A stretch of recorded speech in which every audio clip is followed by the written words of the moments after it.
we decided that we would have a discussion on the occasion of the 50th anniversary of New Left Books Verso about the history of the publishing company, your involvement with it, and the political and intellectual context in which it developed. So I think what might be interesting to start with how you first came across the group around New Left Review when you first arrived in Britain, and who you met first, and what your first general impressions were of the group, because the New Left Review had already by that time, I believe, come under the new editorship of Perry Anderson, and had its own project. So maybe you could start the story there when you first came across. My first introduction to the New Left Review was while I was still in Pakistan. I hadn't yet moved to this country, and I think it was 1962, if my memory is right. And my parents had been to Britain for a holiday and to meet friends, and returned with a copy of the New Left Review.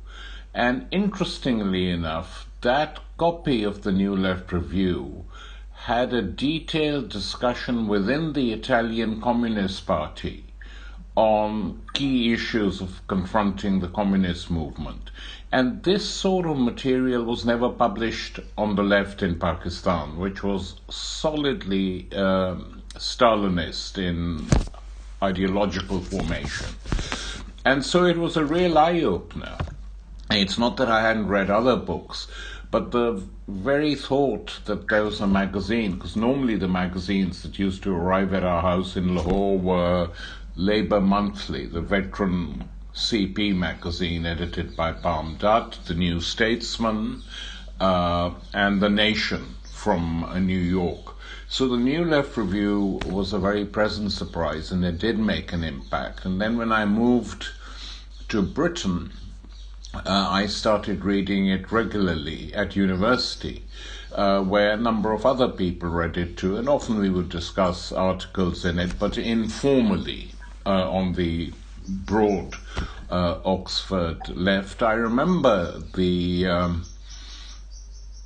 article which had a huge impression on me, because that sort of form of thinking, if you like, hadn't, I had no experience of it, was not so much the debate on Britain, which I liked and enjoyed, the debate with Edward Thompson and Perry Anderson and Tom Lennon on the other side debating English history. I did quite like that.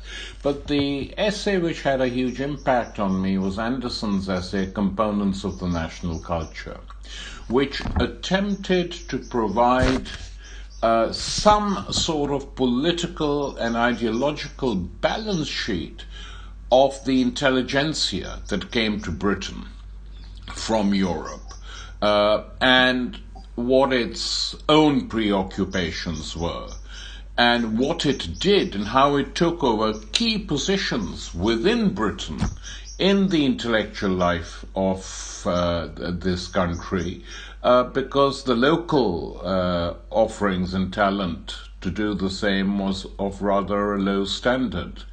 And so they took that over, and it created a huge storm. I remember Isaiah Berlin, who came under the whiplash, was incredibly angry, and people at Oxford, Jean Flood is one name that occurs, were going around screaming, is it an accident that they're all mostly Jewish? This is an anti-Semitic article. So this argument, when you have no real arguments, you use this particular card, has a genealogy in British intellectual life. So I don't know when I first met them. It's a sort of, I think I probably met Robin Blackburn before Anderson. Of the younger NLR sort of readers and later editors, Fred Halliday was with me at university. And we were friends. So that was the sort of contact, and then possibly it was most likely at a social event, one of the parties in London where the left and others used to meet. I wouldn't describe these parties exactly as a rave, but nonetheless they were extremely interesting. And then on the other hand, there was Sheila Rowbottom, who was also with me at university, and she was a huge fan of Edward Thompson's. So you got both sides of the argument and the debate on English history, which actually dominated intellectual life, and not just on the left for some time to come, and still does. So that was my first meeting with them, and then we used to meet more regularly. I think they were very supportive. The NLR was very supportive of the Bertrand Russell Peace Foundation. The impact of French culture and politics on the NLR was visible from a very early period. And once the Vietnam movement, the anti-Vietnam movement started in earnest, most of the New Left Review people were involved: Fred, Anthony Barnett, Robin, Perry, etc. I can't think of a single one who wasn't involved on some level or the other within that campaign. And that campaign then united what we could call the Marxist left, its intellectual wings, its activist wings.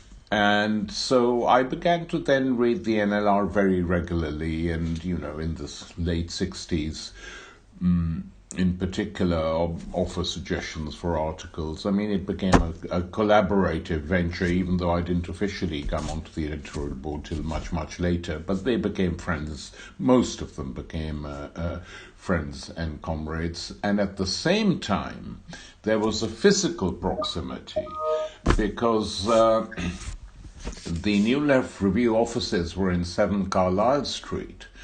And when a group of us decided to launch the Black Dwarf, which was a preeminent political magazine of the 60s, late 60s, they suggested, I think it was Robin who suggested, why don't you get the offices below us? I think they're free. So we did. And so on the top floor was the NLR, and on the floor just below it were the Black Dwarf offices. There was some tension because we had to share a lavatory in common, and some of the more louche elements who came to the Black Dwarf office, hippies and German delegations, were not the tidiest of people. Yes, I was going to ask who had the tidiest office. Black Dwarf or New Left Review? Sorry? Who had the tidiest office, New Left Review or Black Dwarf? Without any doubt, the New Left Review. I mean, the Black Dwarf office was like the magazine, a bit chaotic, very well-meaning and radical. But, often people coming from abroad, SDS members from Germany, radicals from the United States, when they had nowhere to stay, we had sleeping bags under the editorial board tables in the Black Dwarf, so they just stretched them out and spent the night there. And sometimes early writers of the New Left Review would arrive to find these guys and gals brushing their teeth and walking around half naked or painting Molotov cocktails on the walls, which resulted in a police raid, which was not exactly the style of the New Left Review. But I think they tolerated it. But in any case, relations were friendly and close, and they were later, the direct links were established with some people from the New Left Review actually coming on. Fred Halliday was on the Black Dwarf editorial board from the beginning. Anthony Barnett came on slightly later. And so there was, in general, a collaborative atmosphere between the activist and intellectual wings of the independent left, if you like, at the time.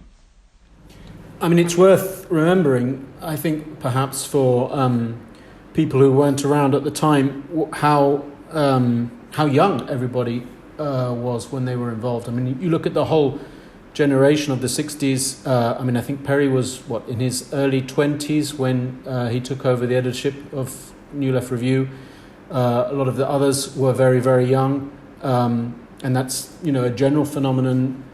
The students of Althusser, when they wrote Reading Capital, were in their early 20s as well. There was a whole, generational phenomenon which was incredibly precocious in comparison with what today we expect in terms of intellectual output and political commitment and, production of journals, magazines, books, and so on. It's quite a different context. This is absolutely true, and I think there were two reasons for it. One was that Britain had probably the first truly mass movement of the left, broadly speaking, left and the liberal left, which was the campaign for nuclear disarmament. Now, Perry himself was not, sort of super enthusiast, as you'll see in his text on the left in the 50s. But most of the NLR people went on the marches. It was the place for young radicals to go. And certainly the old New Left, Stuart Hall, Edward Thompson, were very much involved in that movement. And this created, if you like, the first big lake in which a lot of young fish were swimming. And, they came to politics at a young age and won some victories when the Labour Party was won over to nuclear disarmament. And Gaitskell said, we will fight, and fight again to save the party we love against these nutty lefties. Quite interesting and reminiscent of what's going on today. But so the CND was the first radicalization. And then the second radicalization was 66, 67, with the beginnings of the Vietnam War, and of course the New Left Review. By that time, by the time of the second radicalization, had played a big part in creating, if you like, an intellectual current that was solidly internationalist. This decision, which then affected the early years of New Left Books and still plays a part in Verso, of bringing and translating into English texts from all the major European countries and other parts of the world, but mainly making available the texts of French, German thinkers, the Frankfurt School, obviously Sartre, Althusser, etc., I think played a big part in creating a new discussion and new debate, regardless of which group you belong to or whether you were an independent on the British left. And that shouldn't be underestimated. And that, of course, brings me to another point, that this was the aim of the new team that took over the New Left Review. They were quite contemptuous of the parochialism of their predecessors. And in Arguments in English Marxism, Perry Anderson reflects on some of their own excesses. For instance, he says, we were all in our 20s and we already referred to our predecessors as old men, whereas they were only in their late 30s. So the tension, there was an actual basis for it in terms of what your politics were. And but the team that was constructed after the Anderson editorship was very internationalist, and it now seems weird to people. But one of the conditions for being an editor on the editorial committee of the New Left Review was that each one had to speak a language other than English. And those who didn't learned. So you had, on this editorial committee of 20-somethings, Anderson himself, who spoke French, Russian, German, Robin Blackburn, fluent in Spanish, Fred Halliday, fluent in Persian and Arabic, Tom Nairn in Italian, John Halliday in Japanese, Ben Brewster, fluent in Mandarin, etc. Not everyone was. I'm not sure whether Peter Wallen or Anthony had another language, but they could read French and understand French. French was the language most common to most of them, which they'd learnt at school, etc. And this then meant it wasn't just a sort of symbolic thing, that all of them could read texts in these different languages, find people who could act as scouts, both for the New Left Review and later for New Left Books, Verso.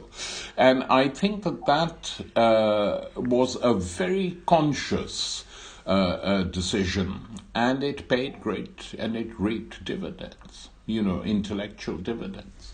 Yes, indeed, and Quentin Hoare too, who scouted for books and texts in France and Italy.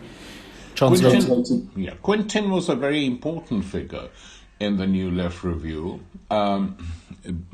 because he was very fluent in Italian and then later translated some of the writings of Gramsci and certainly read and suggested texts all the time, both for books and for the magazine.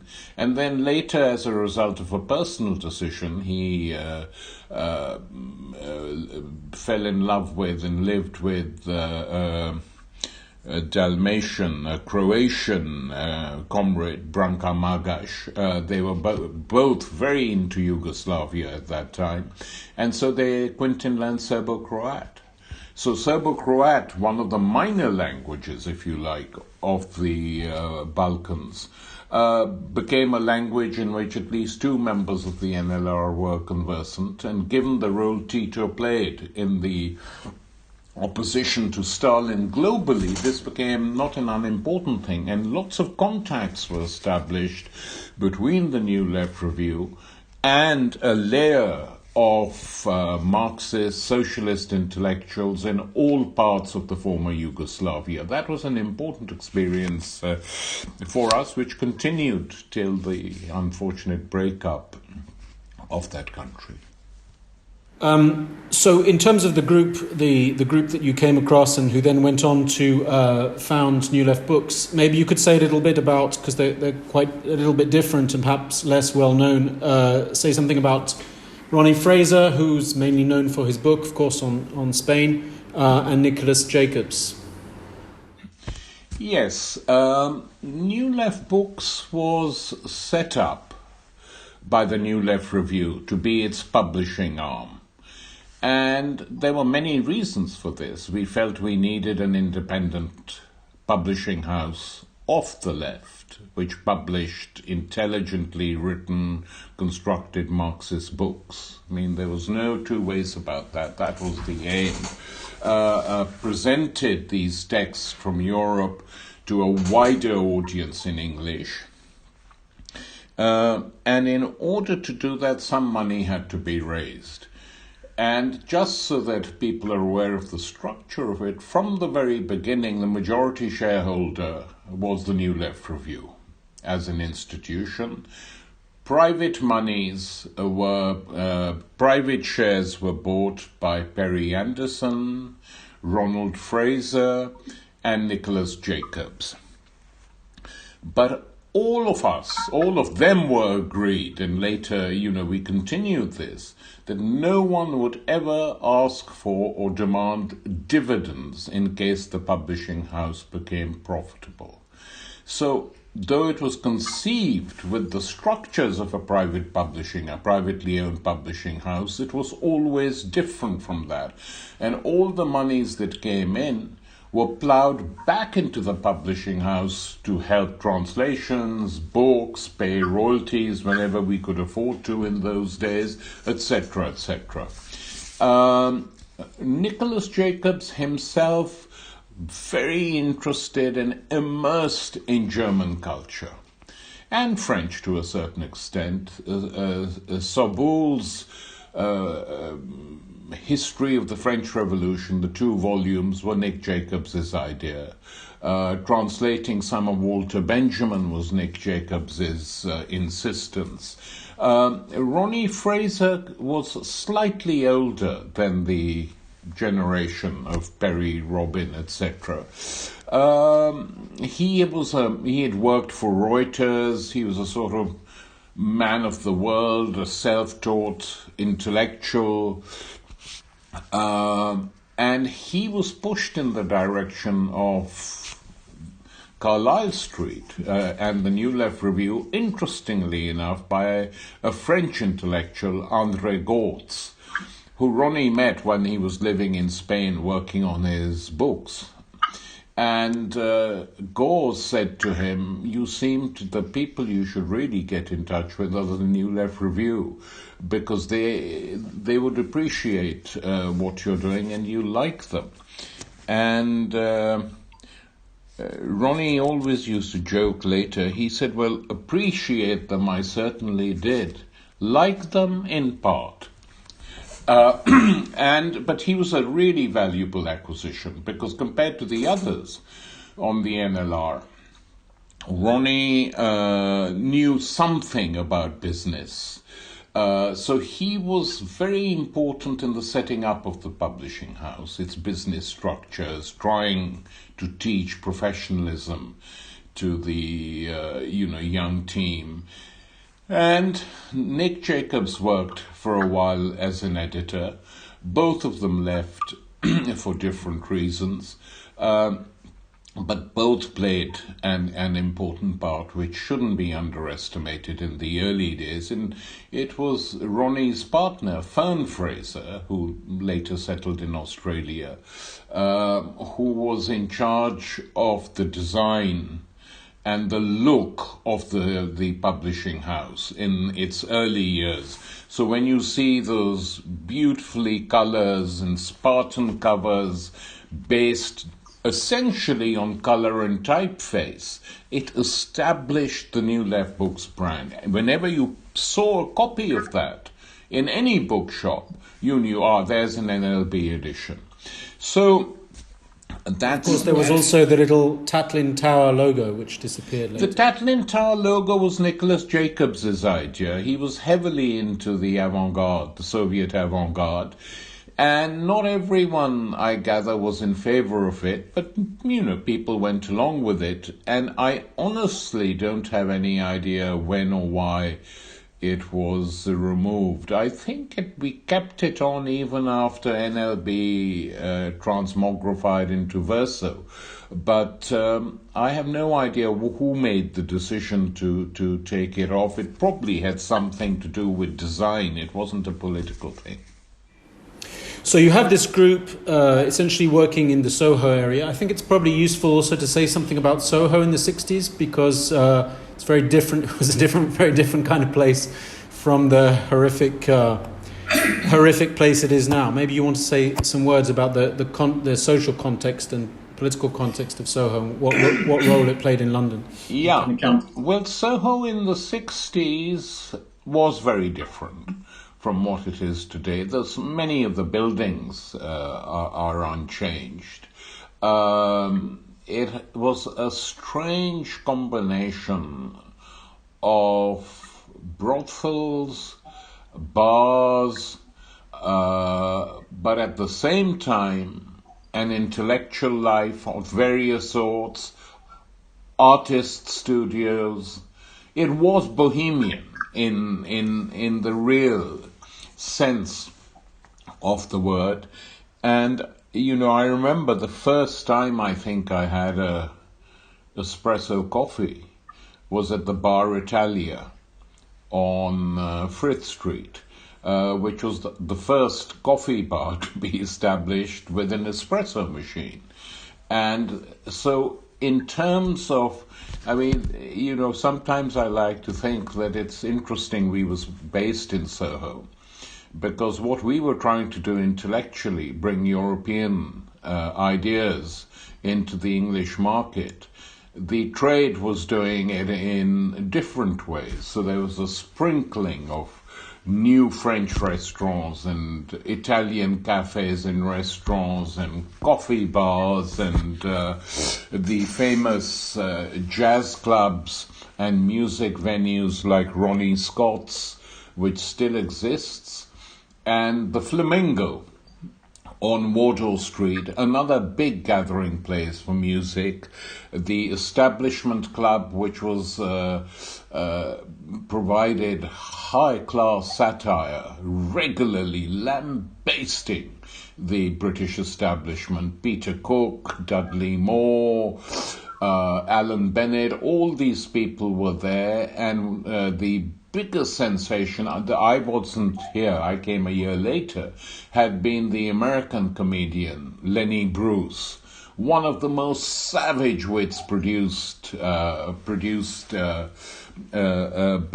New York Jewish origin, savage and funny and challenging all the verities of sex and politics at that time, and attacking hypocrisy non-stop. So this was, broadly speaking, cheap, presumably. It was very cheap, I imagine, to rent. It was very cheap, yeah. It was very cheap, and it was easy. There was nothing in that sense trendy about it. It was normal. This was life. I mean, I think the most expensive restaurant then was probably the Trattoria Terrazza on Old Compton Street, if I remember correct. But that was expensive only for us who had no money at all. But for people who had jobs, it was, not too bad. And there was an attempt to create a kind of a left cafe as well. Well, this was actually the early New Left Review. Raphael Samuel, who's a very brilliant guy and had many good ideas. This was one of them. The idea was great to have in Carlisle Street on the basement level a cafe which was called the Partisan Cafe, linking the name, of course, to the resistance against fascism in Europe, and of course partisan in the sense we know who we are and we know who we're against. And it was very successful politically and as a gathering place. But neither Raphael nor any of the other comrades were great business people, which is, in a way to their credit. But it collapsed for financial reasons. Which is a great pity, because had it managed to go on, by the late 60s it would have been a roaring success, and we probably would have found someone who could manage it simply as, on the business level, but keep it going. And that was the only attempt to create a left-wing meeting place in Soho. So it's a huge pity that didn't work out. But by and large, there people used to meet in cafes and pubs and bars in that region. I mean, Mead Street, 6 Mead Street, currently, or which has been for many decades now, the headquarters of the New Left Review and the London offices of Verso, was once a brothel, and sex workers, lived there. And I'll never forget when we finally finished negotiating the withdrawal of and the purchase of the lease from the Maltese pimps, or whatever you want to call them, gangsters, brokers. 2 weeks after, or 3 weeks after we had purchased the building, some transvestite who hated the people who'd owned it, and for good reason, came and firebombed it. And mercifully, we managed to get some insurance on that, which enabled us to rebuild and recreate the old interiors inside. And I mean, sex work was very dominant. It was the only form of actual work done in Soho. But on all the streets surrounding Soho, there were small shops where you could buy, tiny things and different parts of it. I mean, there's some of the markets still exist, but not to the extent in which they were present in the 60s. There was real atmosphere, bohemianism, music, a sense of culture. Unlike today, where all you see as you're trying to get home from Verso is heaving bodies, drunk out of their skulls, really. And there was never an idea of creating a bookshop linked to NLB in Soho, or perhaps that was a competition for Collett's and other left. Well, you see, there were a lot of left bookshops around. I mean, Collett's, owned by Eva Collett, a member of the Communist Party, was very broad-minded. They never censored anyone. I mean, we used to sell hundreds of copies of the Black Dwarf there, which they displayed well. Likewise, the New Left Review. And then there was a Collett's bookshop, a Collett's second-hand bookshop, a Collett's foreign language bookshop, a Collett's music shop, a chain of 4 Collett shops, all dotted around either on or just off Charing Cross Road. Who needed another bookshop? And Collett's was a huge centre. Often people on the left who'd not seen each other for months or years would run into each other at Collett's. I remember one incident very well. The late Peter Gowen, long-standing member of the New Left Review, and prior to that with me in the International Marxist Group for many a year, was the distribution manager of the Black Dwarf. And Robin Blackburn had written a very polemical attack on the back page, which we kept for some hardcore polemics, on Alistair MacIntyre, the philosopher's latest offering, a Fontana special, and in which he'd attacked Herbert Marcuse. And since we were very fond of Marcuse, one of the earliest and most radical members of the Frankfurt School, standing on a platform with the Black Panthers in the Bay Area and raising his fist. So we admired him greatly, leaving aside his insights, his theoretical insights. So Robin did a very sharp critique of MacIntyre, and a very effective one, and the title I put on it was "The Game is Up, MacIntyre," meaning we've exposed you. Peter had gone into the bookshop, dumped the 100 copies of Black Dwarf, and then he saw MacIntyre and turned one copy over. MacIntyre immediately saw it, and Peter hid behind a shelf to watch him reading this text, criticizing him, and then just humping, refusing to buy the issue, putting it back and walking out. So that was, I'm just giving... Collett's had that sort of atmosphere around it, and when it collapsed, alas, it was a huge, huge intellectual loss for the left. Yeah, I remember the end of Collett's in the 80s. So I think it's interesting, this particular... the reason I'm insisting on it is because one can get the impression from the first 10 years of NLB that it's very austere, very focused, of course, on theory, on philosophy, on political economy. And yet, beyond that, there was an engagement in NLR, for example, with popular culture, with music. For example, even Perry Anderson wrote articles on popular music, and other aspects, other dimensions of popular culture. That was seen as part of the project, even though retrospectively it's seen as something quite distant from the early NLB project. Very much so. I mean, to be frank, all of us were bopping to the music of these bands and groups, so it was, there was no question of avoiding discussions of them.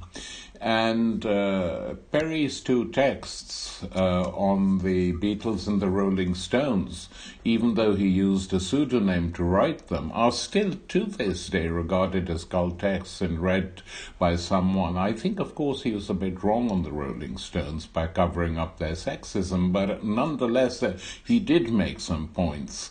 And ultimately, of course, of the two bands, the band which produced the most radical singer who joined the movement in a certain sense was John Lennon. And, Jagger became a Thatcherite. Later, whether he regretted it or not, I don't know. But I remember I was once producing a set of dramas for Channel 4, and we needed Power to the People. Sorry, not Power to the Street Fighting Man. And I sent a message over to Jagger saying, given the circumstances in which you wrote the song, we really need to use 60 seconds off it, but the rates are so appallingly high that our budget cannot contain it. Will you do us a favor? And he did. He got it for us free. So there's some sparkle still there. And John Lennon, as you know, later we interviewed. That interview Robin and I did with him could easily have gone in the New Left Review. It's just we were promoting the Red Mole at the time, and that's where it went in. But no, popular culture was taken very seriously, and cinema was taken very seriously. Peter Wallen's texts on the cinema, of course, later which published by Verso in Peter's collections, were extremely important, a part of the project in general. And the discussion of pop music, it's a pity that side of the magazine,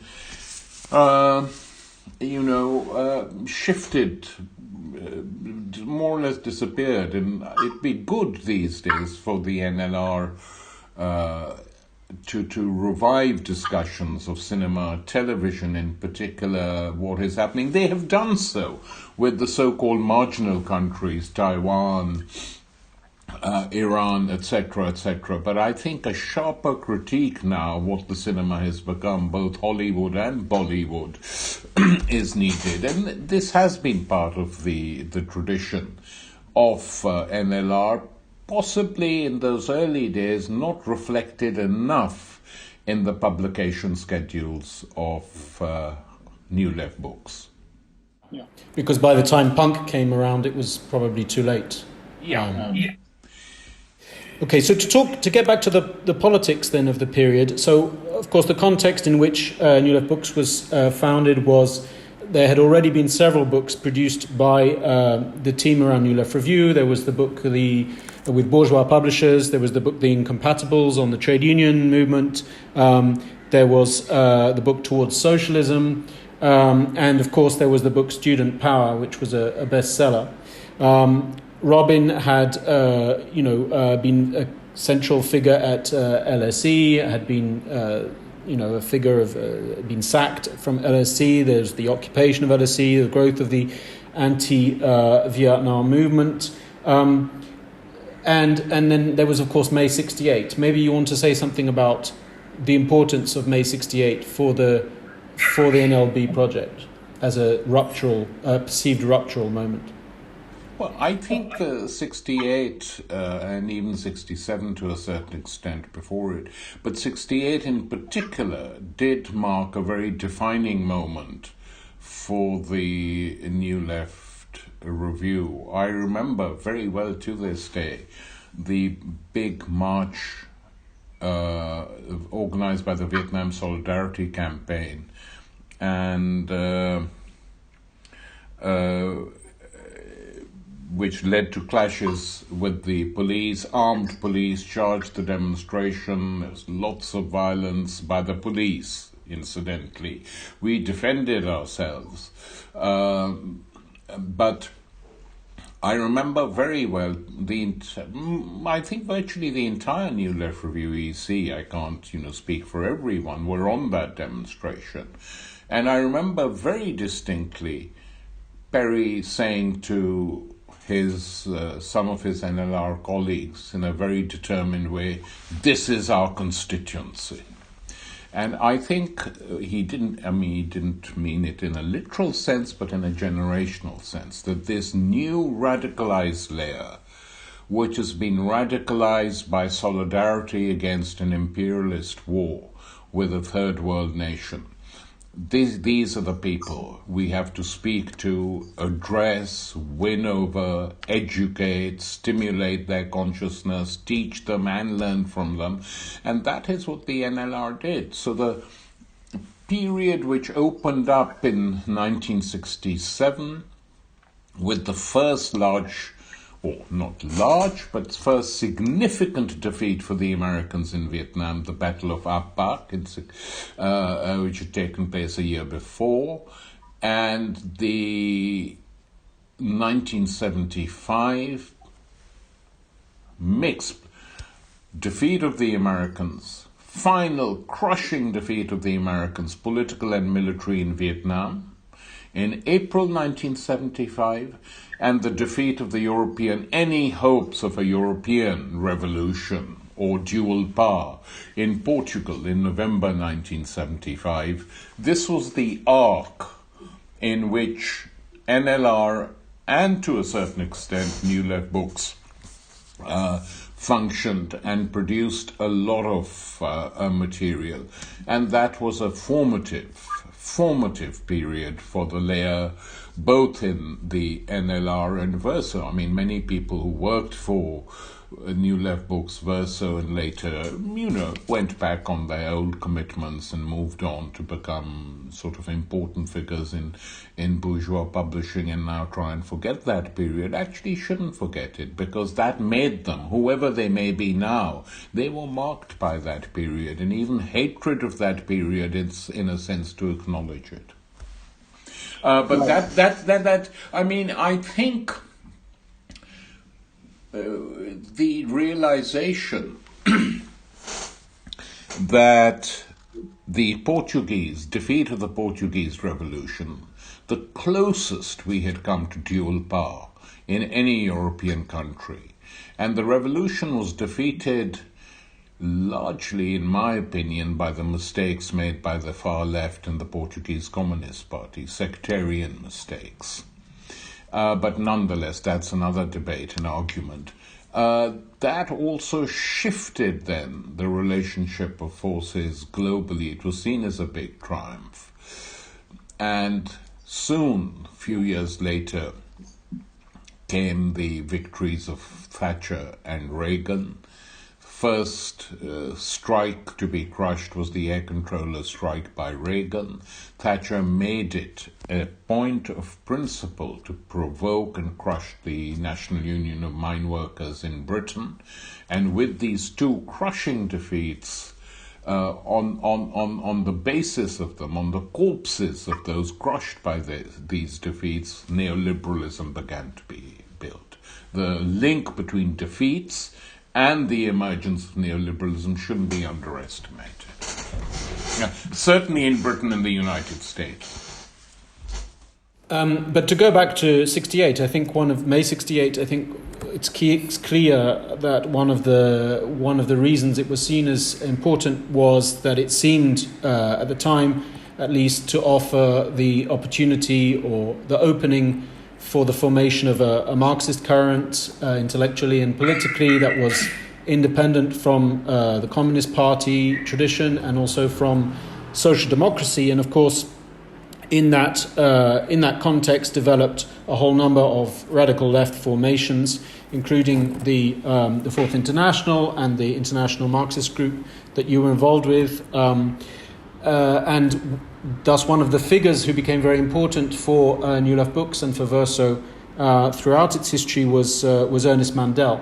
Maybe you want to say something about his place within the history. Yeah, this is absolutely true. The IMG, the International Marxist Group, or IMG's collaboration with the New Left Review had predated 68. It should be mentioned that the small group of IMG comrades in Nottingham used to produce a journal called The Week,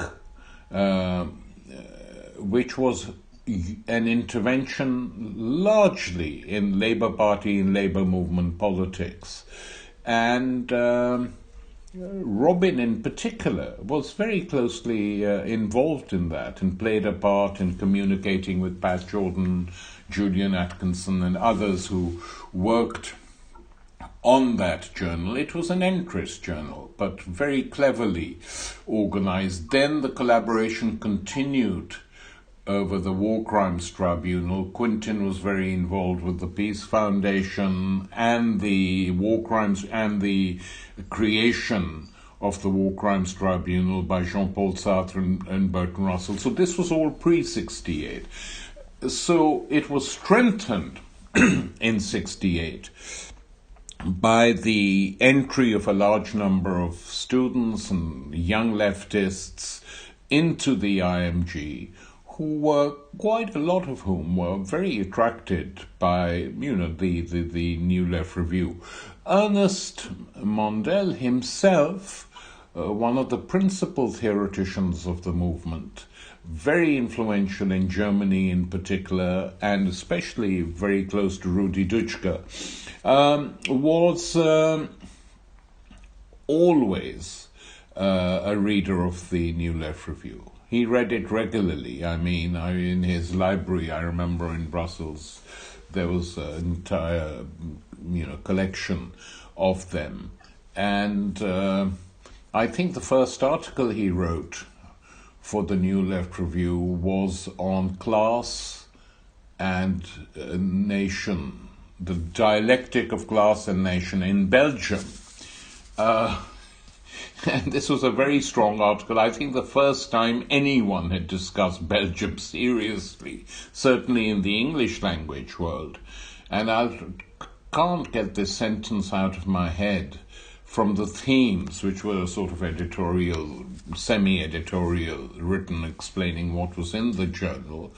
And they said, the theme said, most people will see Belgium just as a staging post when traveling to go skiing in Switzerland.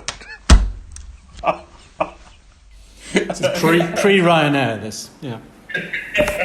This was pre-Ryanair when you had to go by train. But Ernest became a major figure. He used to come and have discussions with everyone, even people who didn't agree with him, like Fred Halliday in particular, admired and respected him, as did others. And this led to a collaboration with various people in the IMG, myself included.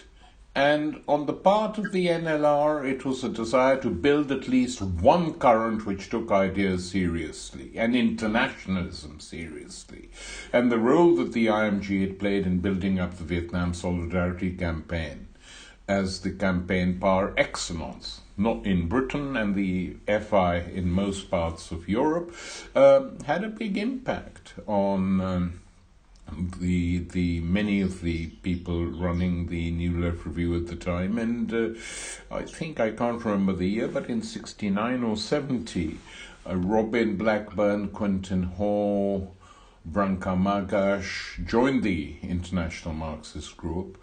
Perry was very sympathetic and spoke at occasional cadre schools organized by the group. Norman Geras had joined it as an individual earlier on, and then later myself, and after that Peter Gowen and Patrick Camilla were members of the editorial board. So there was an intermingling, but no attempt whatsoever, no stupid sectarian attempt by a left organization to take over this magazine. Quite honestly, it was doing a fantastic job, and Mandel would have been completely hostile to any notion of sectarian stupidity. And to be fair, no one, not even the most sectarian people in the IMG, and there were a few of those, suggested any such any such move. So I would say it was a very fruitful collaboration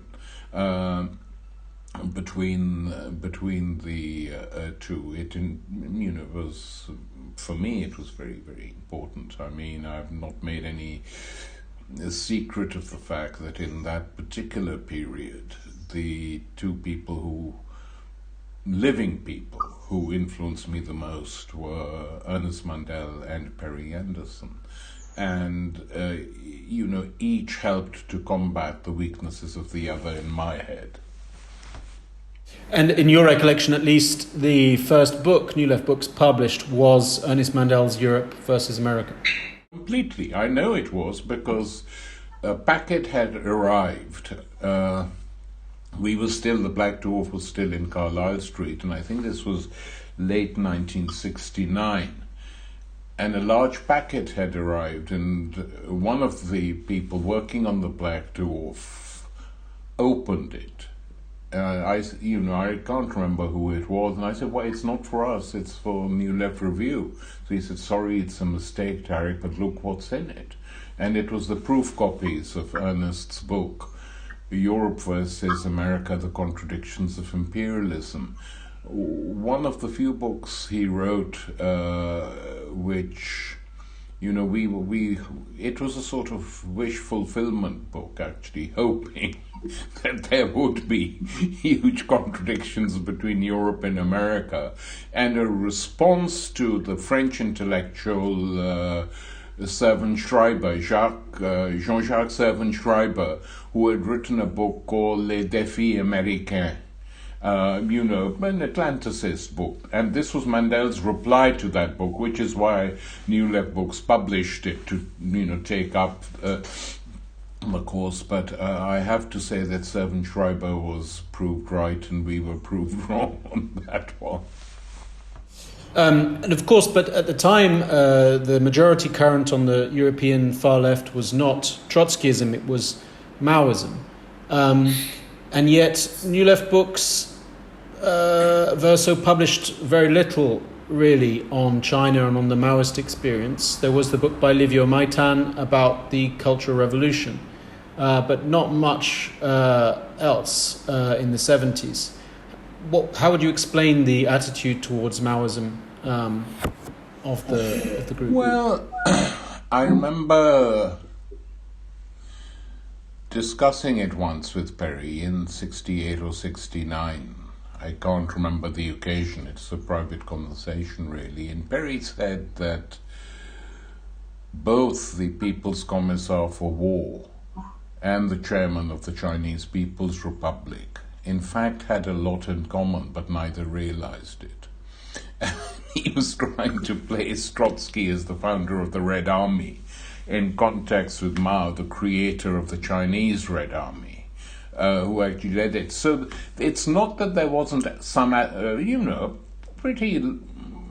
fair amount of admiration for the Chinese Revolution, but not on an intellectual level, which had been possible with the Soviet Union, because, virtually 3/4 of the Central Committee was composed of intellectuals of one sort or another, and the workers on it were also intellectuals. So the Chinese case was somewhat different, and also there was the big problem of language, that the texts weren't coming out, and the tactics of the Maoist groups in Europe we all regarded as pretty stupid and not very intelligent, and that was, whereas the Rudi Dutschke's phrase of the long march to the institutions had a reflection of Maoism in it, but by and large, the ideas of the European left and far left, which were molded by the Russian Revolution, were ideas of Soviets and Soviet power. The germs of socialist democracy, going back to the Paris Commune. The Chinese Revolution on that level, for Europe, we thought, I realized it's important for Asia and all that, but it couldn't be mimicked. It couldn't be, there was nothing in it, that could be taken up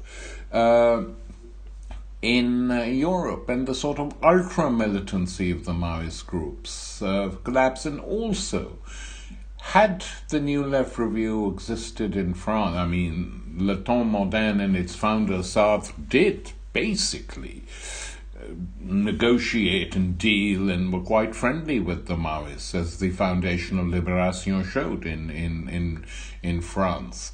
But here in Britain, the dominant, you had a very weak Communist Party.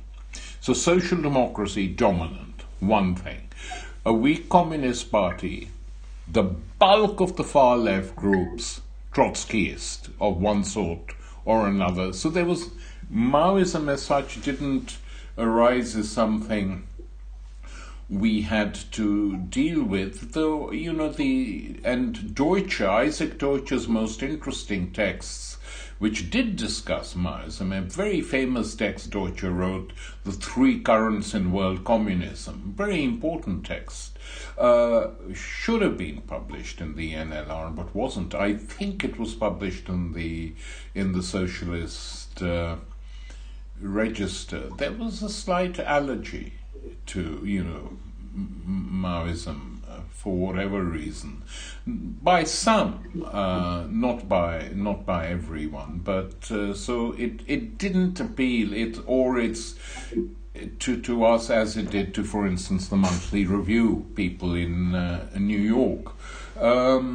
So that was possibly a weakness. I think we should have certainly have written more on China and more on the Cultural Revolution. And I mean, when a campaign began during the Cultural Revolution of really, there was a violent side to it, but there was a sort of side to it in which you felt this old man, Mao Zedong, was in a hurry now to wipe out everything from the past and to drag China into the future. The anti-Confucius campaigns waged in China during that time were pretty important, though they linked them to factional needs of the Maoist leadership. The anti-Confucius, anti-Lin Piao campaign, just absurd.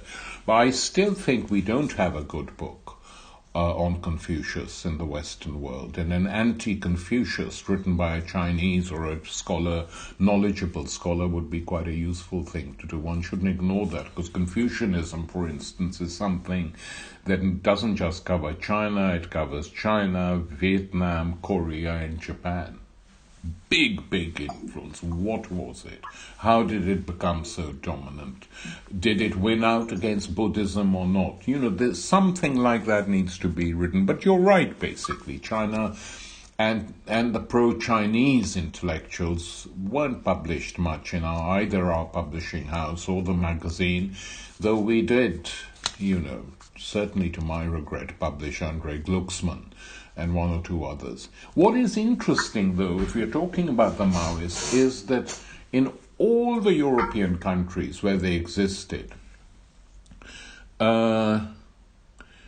most of their leading people just became complete renegades, sold out to the establishment and the political order.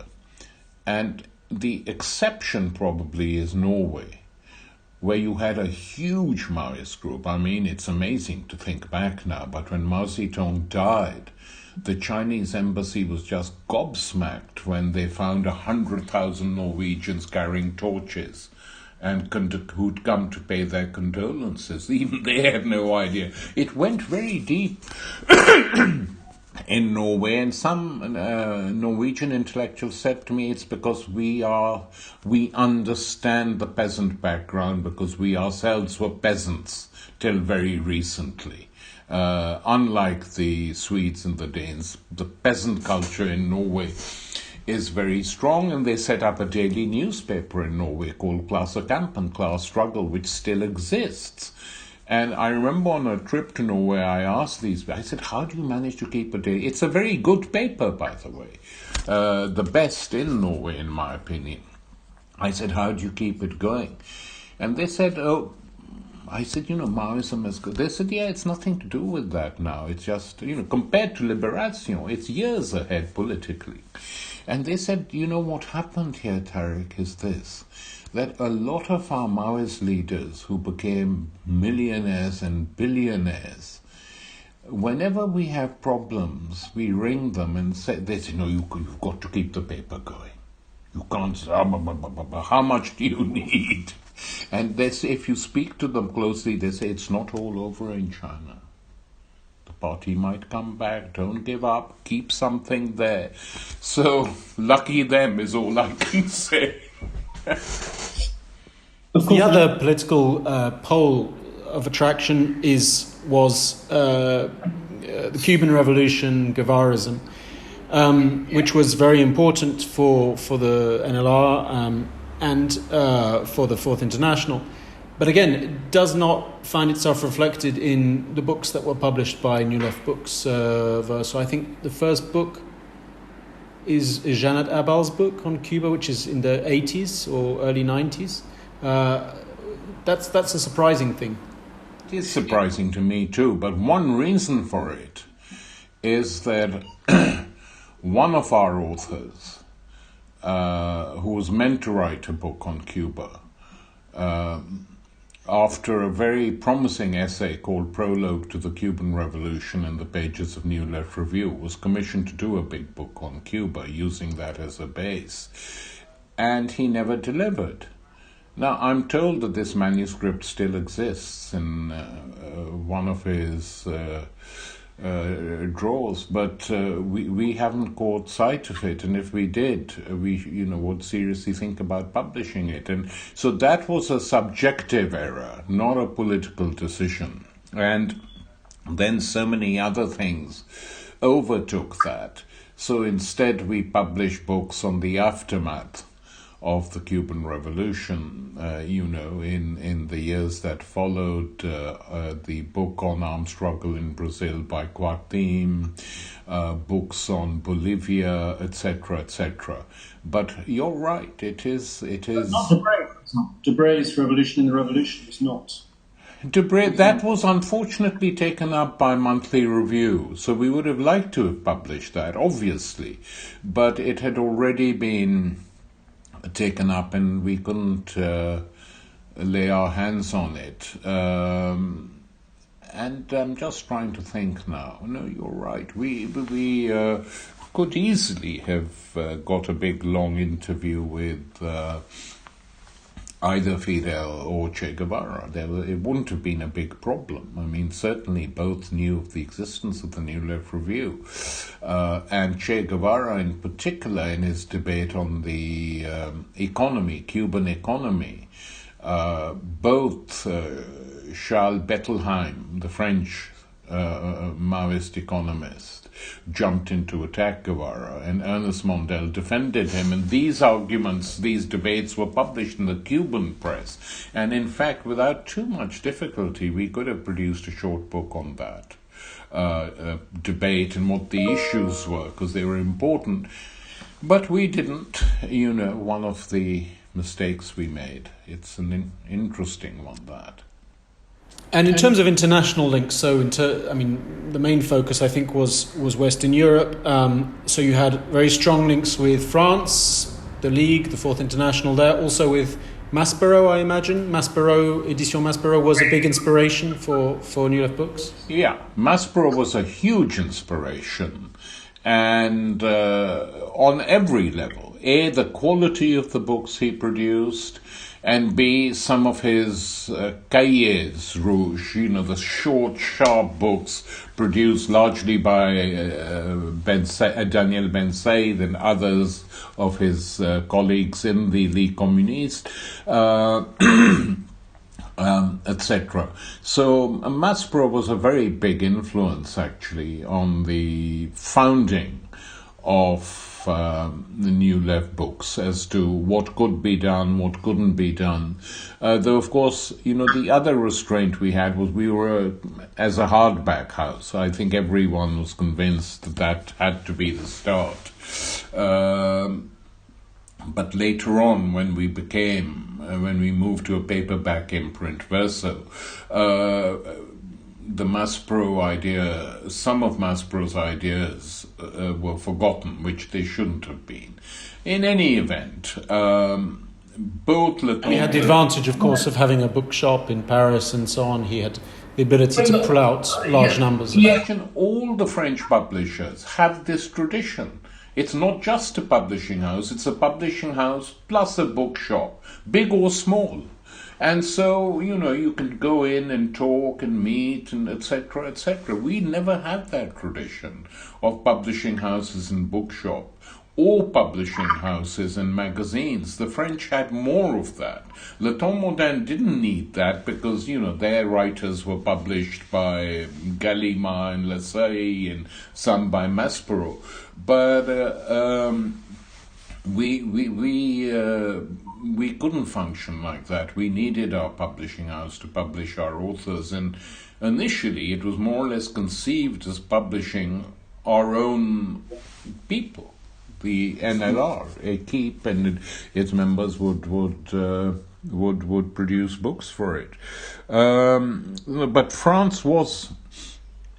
no secret is made that Le Temps Moderne was the magazine which Perry himself was very interested in as a model. Alas, Le Temps Moderne went in its own direction after Sartre, but that didn't happen here, thank God. But that was a big thing. And later on in Germany, too, contacts were established with Wolfgang and Frigga Haug, their magazines, with Lothar Menne, who used to be the editor of a left-wing magazine, Concrete, and then later went on to become one of the big editors for Bertelsmann.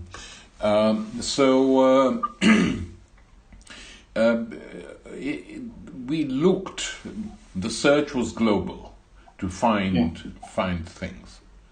Italy, apart from the sort of rather isolated cases of Lucio Colletti and Timpanaro, the main political contact was the Manifesto group, the group around Il Manifesto. They were perhaps too Maoist to publish in the book series itself. They had a kind of more pro-Maoist orientation, and so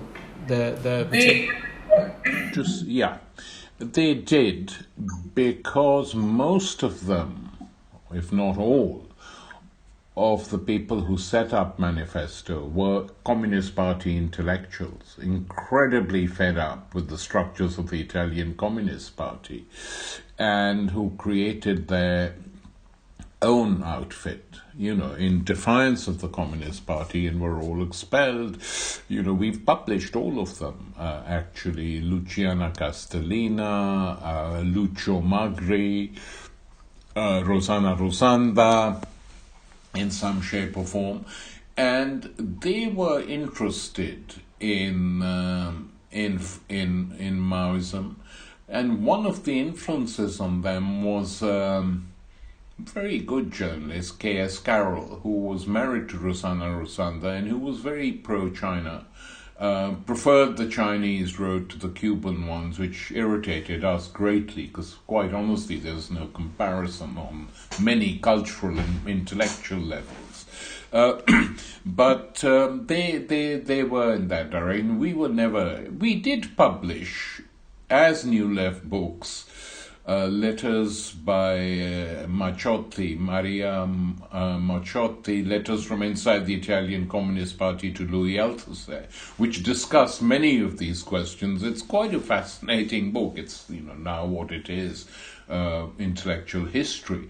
But when it came out, it did create some interest. So we were close to the Manifesto group and its intellectuals, but they never totally broke from some of the traditions of Italian communism and tended to, hero worship might be too strong a word, but really were very keen on Togliatti. It's not that they didn't appreciate and revere Gramsci. of course, but they were reluctant to hear too many criticisms of Togliatti, who, in my personal opinion, was quite a rogue on many levels. And it's interesting that when Berlinguer, the creator of Eurocommunism, in his last months alive, when he finally realized it wasn't working and made a turn to the left, addressing this huge workers' demonstration during the Milan strikes, rang them up. He rang up Lucio Magri and said, okay, enough's enough, guys. Come back into the party, we need you.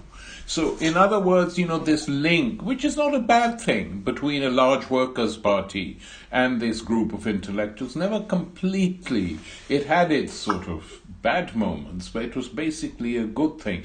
Whether if Berlinguer had lived and moved the PCI to the left, who knows? The manifesto would have gone in, possibly, I have no idea. Yeah. Okay, so you mentioned Portugal, which I think is interesting and important. People remember the Portuguese Revolution as retrospectively at least, the kind of the closure of the sequence of apparent revolutionary actuality of revolution in Western Europe. Somebody sent me an email to ask you about what the contacts were like in Portugal and why NLB did not publish a kind of balance sheet of the Portuguese Revolution. Was there that project at some point? I think, occasionally, if a long enough, well-argued essay had been published in the New Left Review, in those days it wasn't automatically turned into an NLB book, because we felt what had to be said had been said, and it would only be repetition and more prolix. And Robin Blackburn had written a very strong and powerful essay on what happened in Portugal in 1974-1975, which had a big intellectual impact and political impact. And that essay was one of the things that compelled Ernest Mandel, for instance, to write his theses on socialist democracy, which were politically very important, again, for a layer of young intellectuals and militants in Europe. So it wasn't always deemed necessary, though in retrospect it would have been a good thing if Robin had developed that into a short book. And, in those days, it's also worth recalling that people correctly, were very meticulous, wanted to make sure they had all the scholarly references, even though that was had nothing to do with the academy. So it was a bit of a, task. So I think we decided that Robin's essay was certainly sufficient, and it had a big impact. So how would you characterize the relationship during this period between New Left Books and New Left Review? I mean, obviously at the beginning, New Left Books was a direct product of the New Left Review project, and there's a close connection between what was being published in the magazine and what was published as books, at least for the first 5 or 6 years, the program of translations of Western Marxism and so on.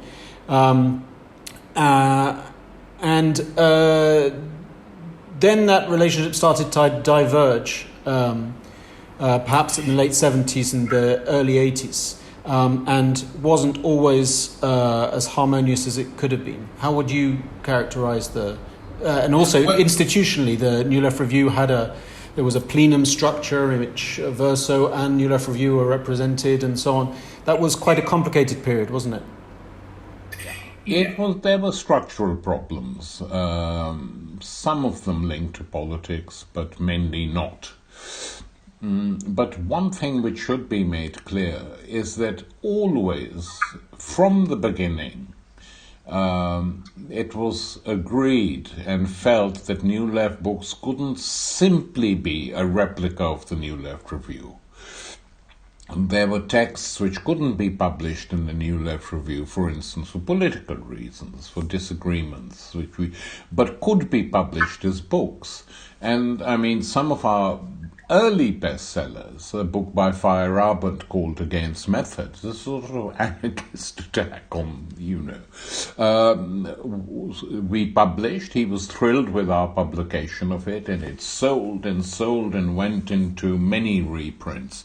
So it wasn't that the New Left Books early years were closed or sealed off to other ideas coming out, and we always, that was always felt. It could be much broader. But I think a new period opened up after the defeat of the Portuguese Revolution in 1975. What was going to be the central direction?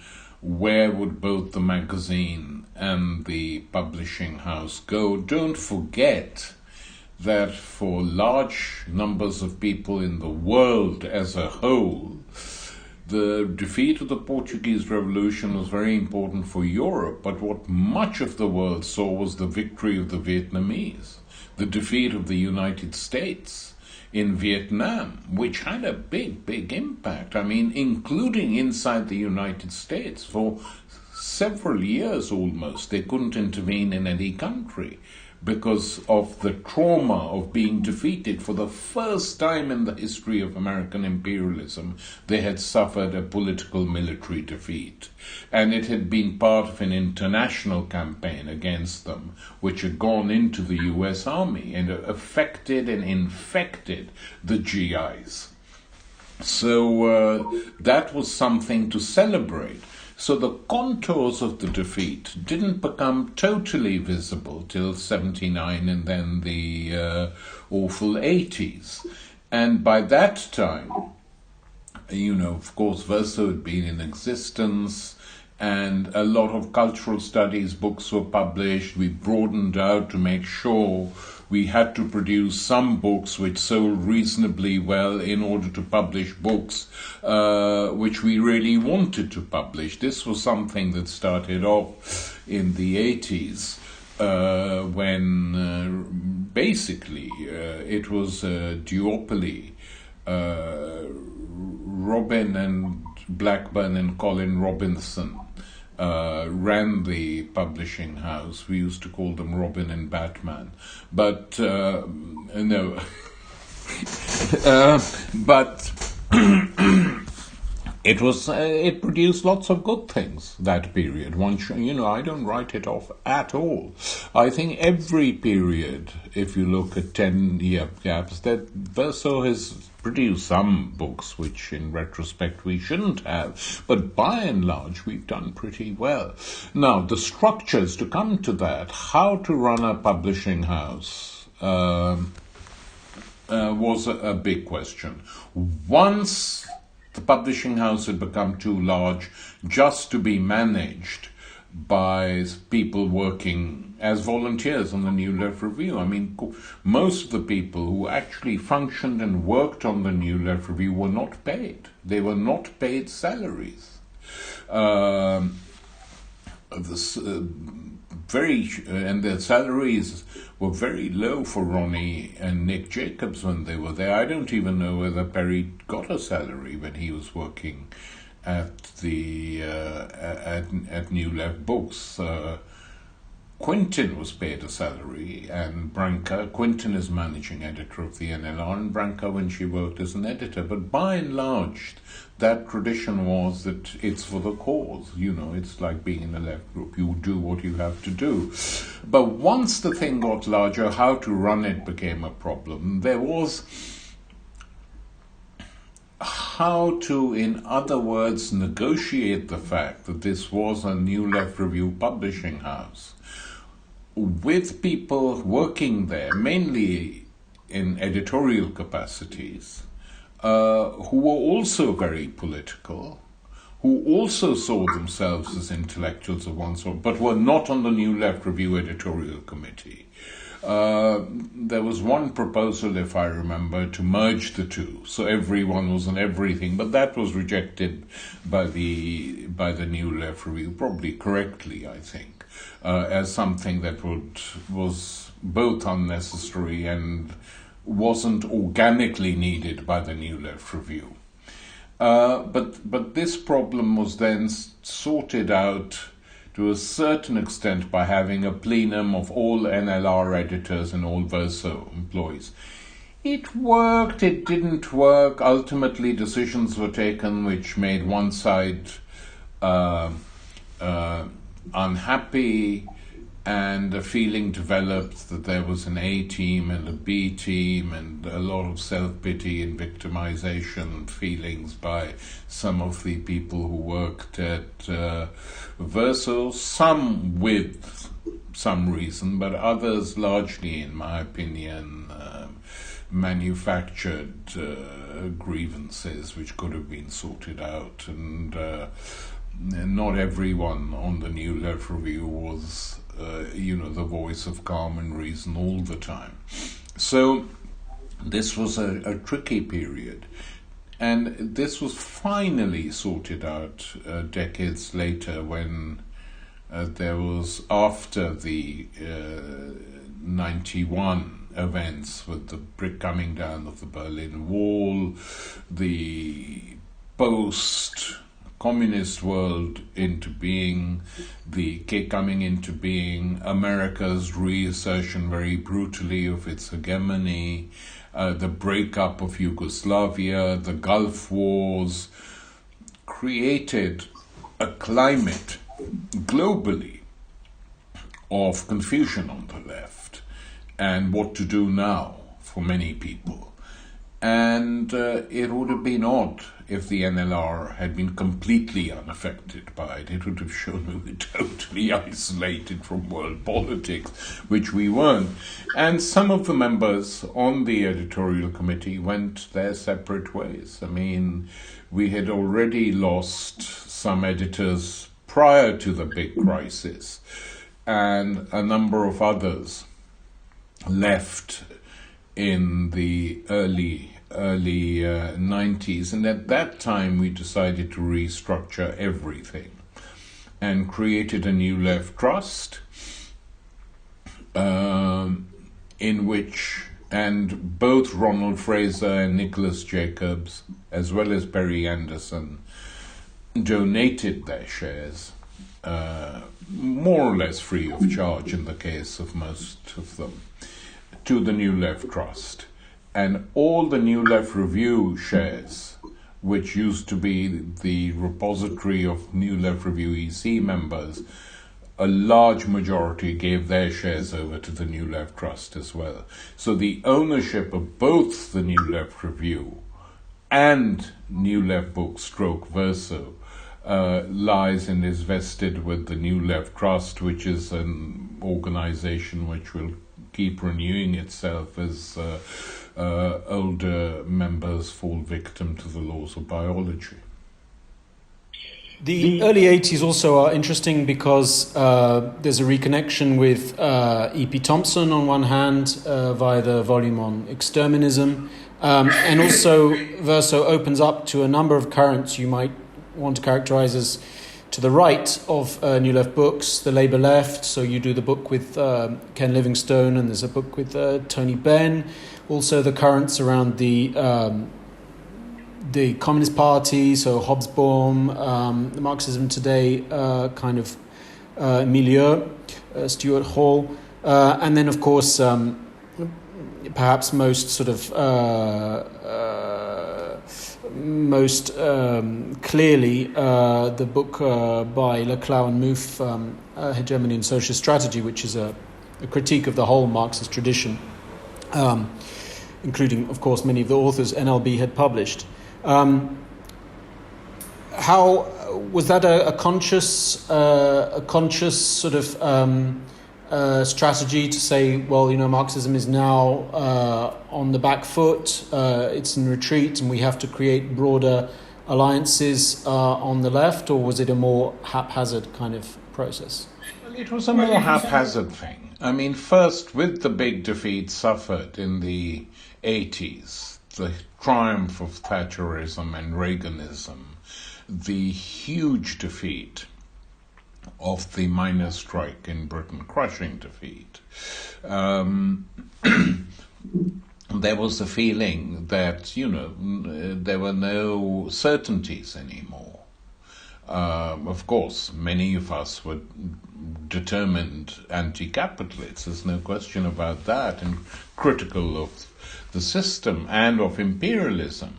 But it was generally agreed that we should publish texts coming from other traditions and other sources. Though, once again, Sebastian, I think one shouldn't forget that the Labour's Forward March halted the collection of essays taken from Marxism Today, largely, by Eric and Stewart and others.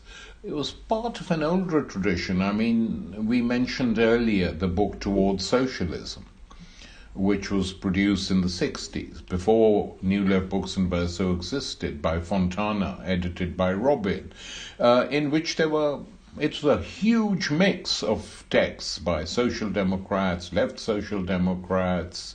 I think Richard Crossman was in it, and Barbara Castle. So it's always been there. They're saying, not to completely seal ourselves off like a sort of far-left sect, if you like. That was never the case.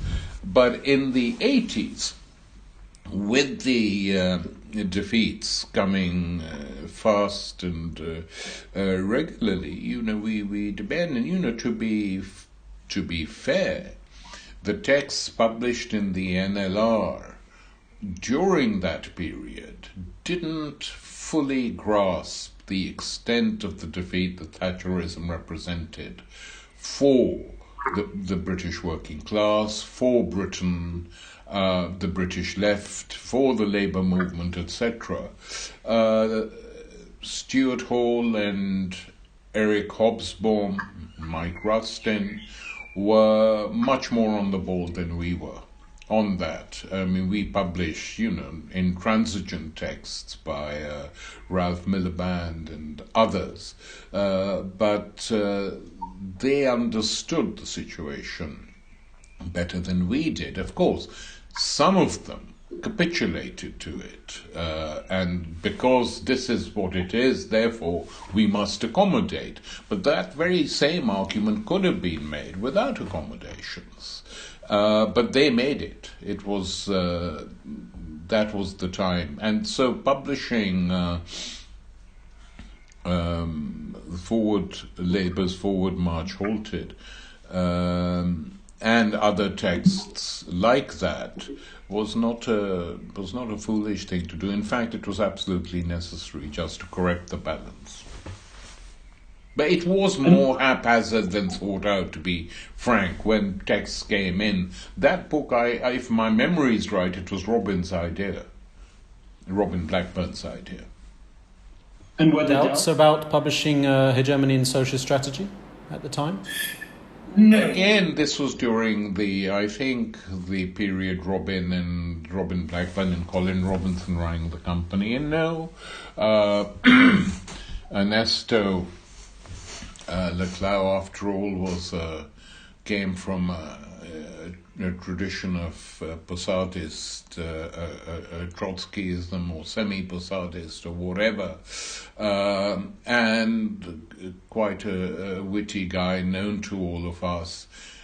We'd published a very sharp attack on him by Norman Garras in the pages of New Left Review, and when he wanted to publish a book with Verso, it was acceptable. We don't have to agree with everything we publish at New Left Books Verso. That had always been an agreement, and so that fell into that. I'll never forget, actually, after Norman defended the Gulf War and the American invasion, bombing of that country, etc., I remember Ernesto Leclau who was a strong opponent of the war, walking into the NLR office and saying, how the Marxists have fallen. Of course, another feature of the 80s was the development of feminism as a very important current intellectually after the movements of the 70s.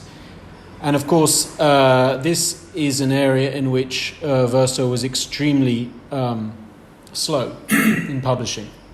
I think apart from the Macchiocchi book, not a single book by a female author was published for the first 10 years of NLB's existence.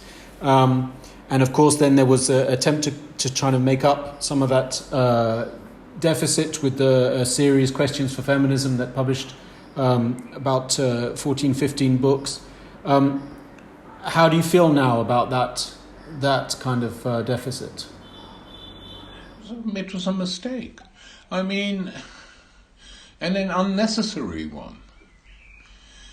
Because one of the formative texts of second wave feminism was Juliet Mitchell's text, The Longest Revolution in the Pages of the New Left Review, which, if my memory is right, was the first text to take feminism as a current seriously, explain women's oppression, what it meant.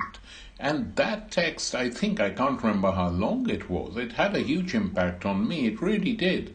I mean, Sheila Rowbottom was writing texts in The Black Dwarf, which I edited. And we had made 1969 the year of the militant woman.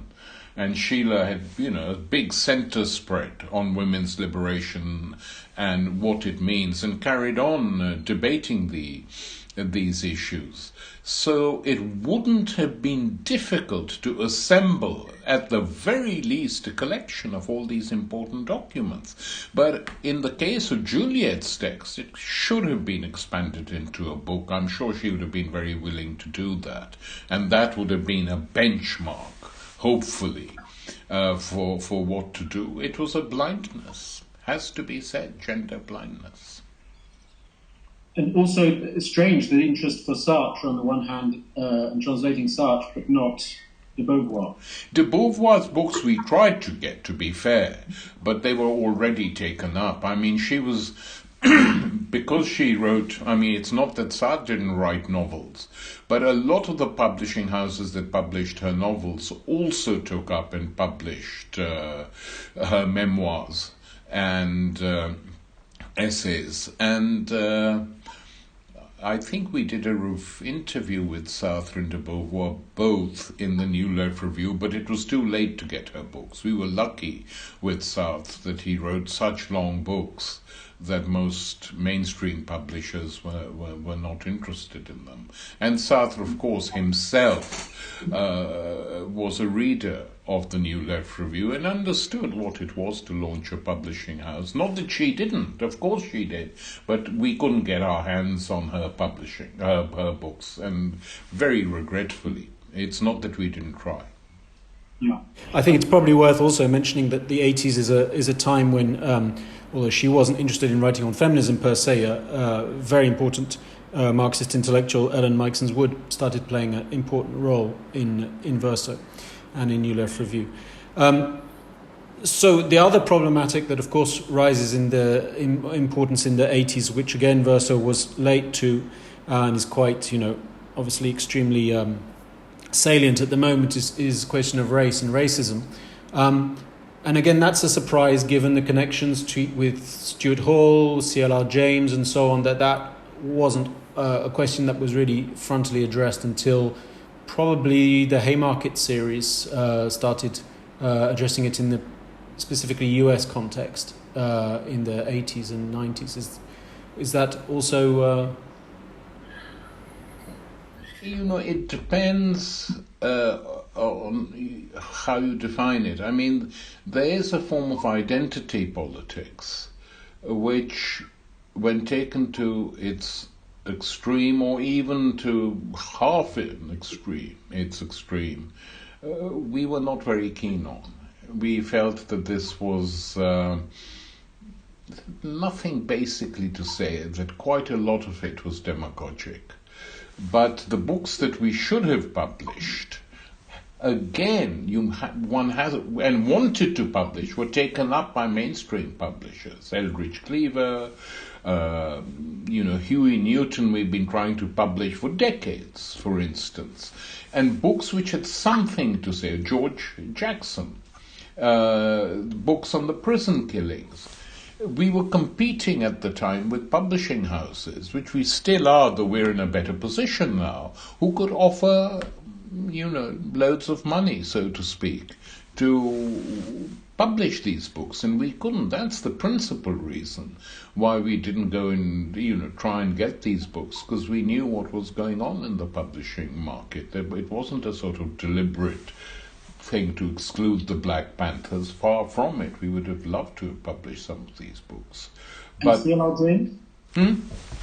CLR, the book we loved, and of course which everyone learned from, the Black Jacobins, had been taken up. I don't think we could have got it. Was already published long before New Left Books or Verso was born. And and CLR remained quite loyal to those who had published him, with good reason.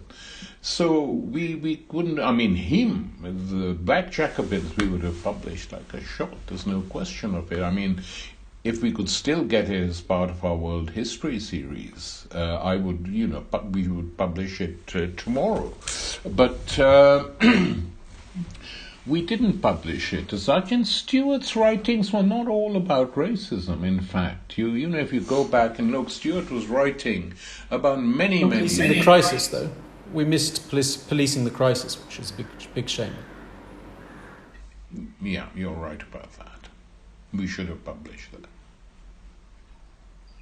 Okay, so from 86 onwards, Colin Robinson becomes managing director of Verso right through until 2001. And Verso begins to develop very, very rapidly, quantitatively and qualitatively, especially in terms of its US implantation. A whole number of series are launched, a number of which are very successful. We mentioned Questions for Feminism. There was the Phronesis series that edited by Laclau and Mouffe. Perhaps the most successful series was the Haymarket series, edited by Mike Davis, long-standing NLR and NLB and Verso, particularly Verso author, and Mike Sprinker, sadly deceased. That produced over 40 titles, I think, on American history, including a number on race, like Theodore Allen and David Roediger, but also on formation of the American working class and so on. And then, as you mentioned earlier, a whole number of diversification of what can be loosely called cultural studies or studies of everyday life and so on. One strange episode is the Interverso series, so an attempt to publish with a Russian, still Soviet, I think, when it was negotiated in 1988, Soviet foreign languages publisher, and then published 3 titles, I think 3 or 4 titles, including a history of vodka. What was that about? Interverso was an attempt to set up a deal in the Gorbachev period, the last years of the Soviet Union, with Soviet publishing houses who were at that time free to engage in deals with Western publishers. And Robin Blackburn was very much involved in that and in charge of it, and thought it could be a thriving partnership. They would publish some of our books in Russian, which was important to us, and we would publish some of their publishable books in English, of course, edited and produced. But the reason the experiment collapsed was because the Soviet Union collapsed. It wasn't because of ill will on either side. It was an interesting idea. The vodka book we did on the history of vodka, showing the utterly factional and sectarian rivalry between Russian vodka and Polish vodka. I think there was the event. There was an event to launch that book at a Polish vodka bar in South Kensington, which didn't go down too well because the book was essentially in praise of Russian vodka, but I can't remember too many details about that. But yeah, on other matters, a lot of, I have to say a lot of cultural studies rubbish was published as well. But by and large, important things were done. The Haymarket series was very important. Sales were uneven. Not every book sold well, which happens with every series. It's not just them, clearly. And there was, if you like, a concerted attempt to lift some books from a narrow sort of readership onto a much higher level. And I think Colin Robinson's most successful venture in this regard was producing the Communist Manifesto as a fashion accessory. So that... Comichic. Yeah. Comichic, with a new introduction to the manifesto by Eric Hobsbawm, which made it very different. It was beautifully produced, and it sold and sold. I mean, we reprinted it many times, not just in the bookshops, but because it looked so nice, it sold in a number of sort of high fashion boutiques in New York and elsewhere. So Colin was incredibly imaginative publisher on this front, and the team with Robin worked well, but we also had a number of, serious financial crises that were recurring. And one of these, the basic reason for this, we not trusting ourselves because we weren't big experts in business. We called in outside experts who were, broadly speaking, sympathetic, saying, what are we doing wrong? And each and every one of them said in different ways the same thing. Here's what you're doing wrong. They would look and analyze our figures. You have got two headquarters, one in New York and one in London. He said there's a good reason why mainstream publishing doesn't do that. Because it's two sets of overheads. And that is, if you remove one of these, you're doing very well. And so we did discuss at a point, should we close down the New York office? But finally we stuck firm. And didn't do it. And, God, I'm really pleased we didn't. Because both Colin and subsequently Jacob Stevens, our current managing director, lifted our intervention in the United States to a completely new level, which is the case today.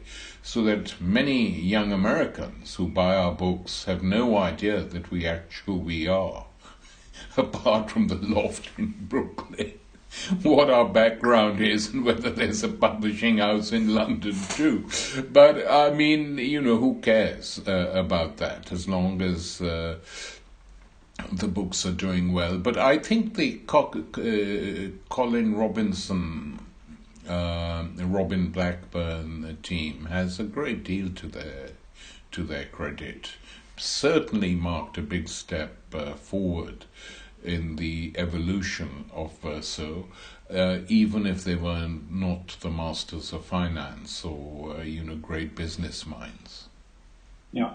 Well, there was certainly a great diversification of the list. A lot of left field books. The two books that I think got us tabloid attention, a book on bestiality and a collection of the text from Class War newspaper. But we also published very, best-selling books by two key, I don't know exactly how to describe them, writers, journalists, commentators, based in the US, Alexander Cockburn and Christopher Hitchens. Hitchens with a whole series of very effective polemics, Mother Teresa and Clinton and so on. maybe you want to say something about the role Cockburn and Hitchens played. Alexander Cockburn was, after all, founding member of the new NLR team, when Perry was reconstructing the magazine in the early 60s. So he had been part of the New Left Review and New Left Books from the beginning, and played a big and important role. I mean, the Student Power book, which you mentioned earlier, which Penguin published, was jointly edited by Alexander Cockburn and Robin Blackburn. And so Alexander was very innovative, very imaginative, but Britain was too small for him, and he moved to New York, where he became a cult columnist, first on the Village Voice, sacked for writing pieces that were considered too pro-Palestinian.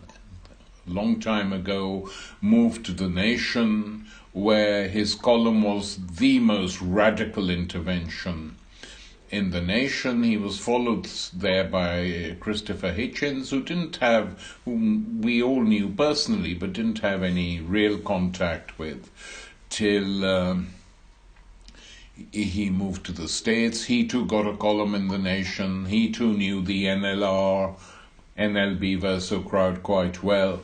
And so advantage was taken. Both of them produced books which sold very well for us. Christopher's polemical books, of course, did very well.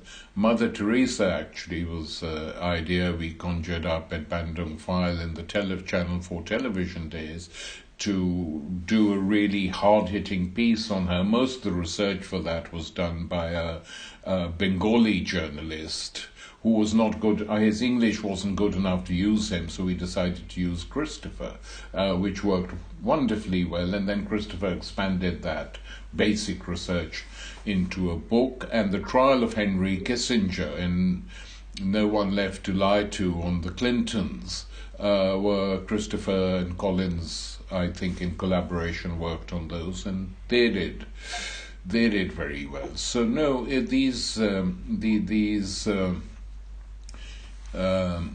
books were extremely useful and independent, and one misses. I mean, Christopher, of course, went over to the other side during the Iraq War, which is a big pity. I remember him saying, I'd once reprinted a piece as an appendix in my Iraq book, a piece by Christopher denouncing the first Gulf War and the invasion of Iraq in very savage terms, and someone showed it to him and he said, I could never write like that anymore. Unfortunately, this was true.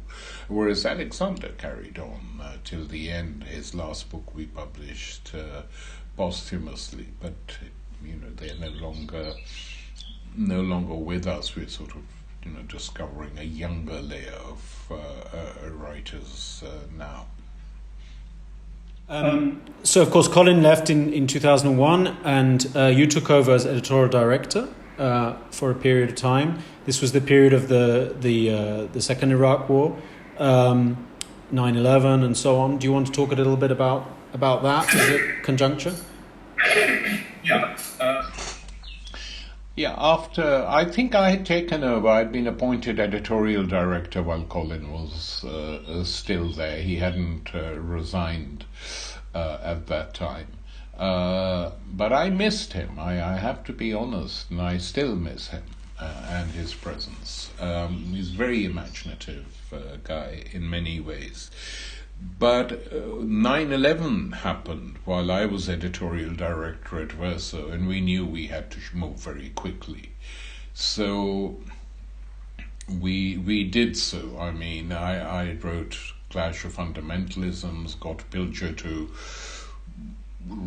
give us his collection of writings from other places, The New Rulers of the World, other books on the Middle East, etc. And that our response to 9/11, if you like, I'm very proud of this, was the sharpest of any publishing house. As people were reeling, we were writing and producing books that attempted to answer these questions and deal with the Islamophobia that was to come and came very quickly. So what I found very interesting was that one of the first things I did was to look at the manuscripts, unsolicited manuscripts that had come in, which were about to be chucked into the bin. And I said, hang on, can you just put all these on the table so I can go through them? And there are literally 60 or 70. Most of them were, of course, rubbish, otherwise they wouldn't be there. But there were two good books in there. One was a book by William Pepper, a lawyer and a friend of the Martin Luther King family. And it was slightly over the top, but I read it from cover to cover in a day. And I said, we've got to publish this. It wasn't a sort of crazed conspiracy theory. It was very well researched. And basically, his argument was that Martin Luther King had been killed by elements within the US state apparatus. And that had the patsy they found to kill him not functioned, there were trained snipers from the Defense Intelligence Agency up on roofs. Never challenged, by the way. So I said, we've got to publish this.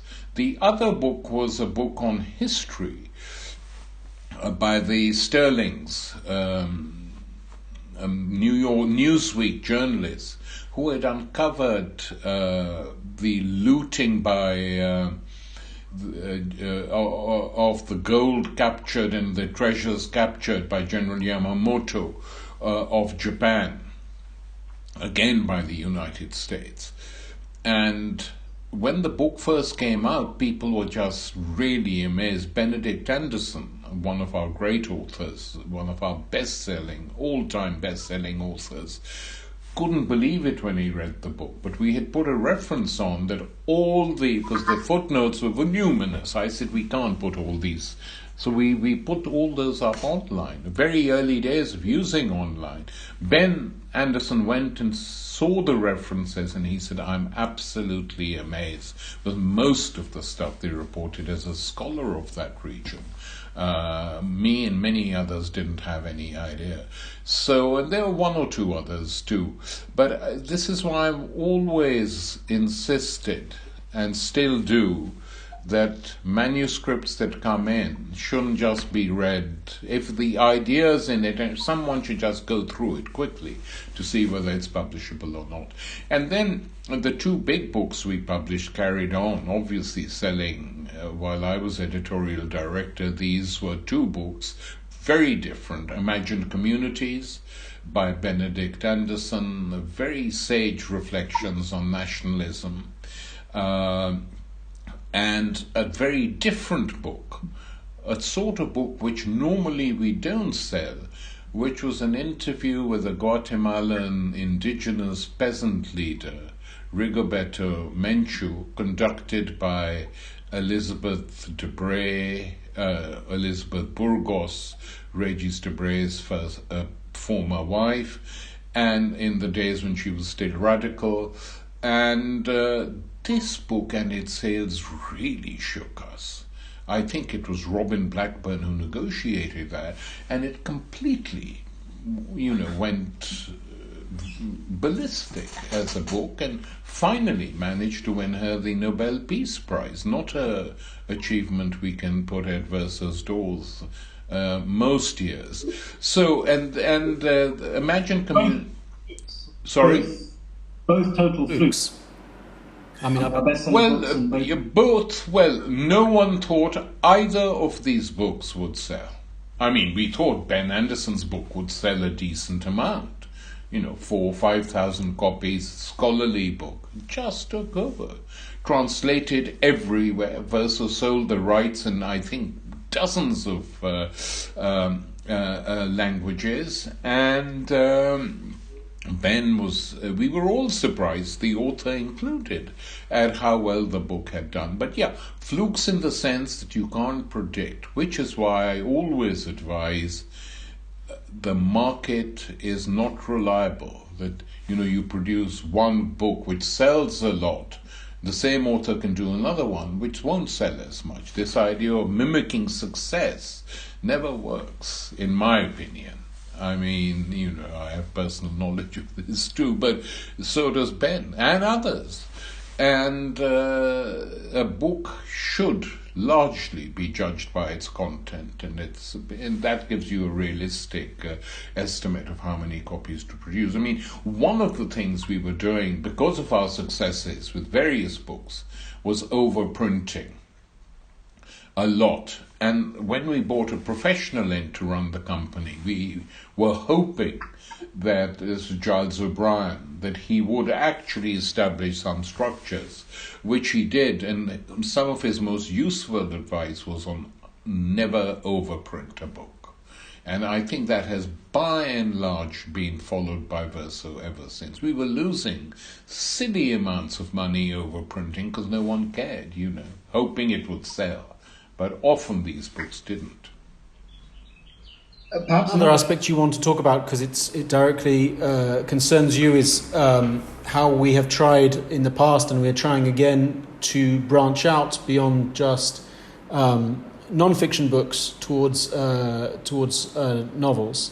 We tried that in the 80s quite unsuccessfully, and we had an exception with your books, your novels, and now we are relaunching, if you like, or starting again, the idea of having a small series of fiction books. Maybe, I mean, not everybody would understand why we're trying to do that, or what the purpose is, but maybe you want to say something about that. Well, we're doing an experimental list. We'll see how it goes in 3 years' time. If it works, we'll carry on. If it doesn't, we might stop it. I mean, the thing is this, that fiction does play an important part in people's lives. It is, storytelling is an ancient tradition which is carried on.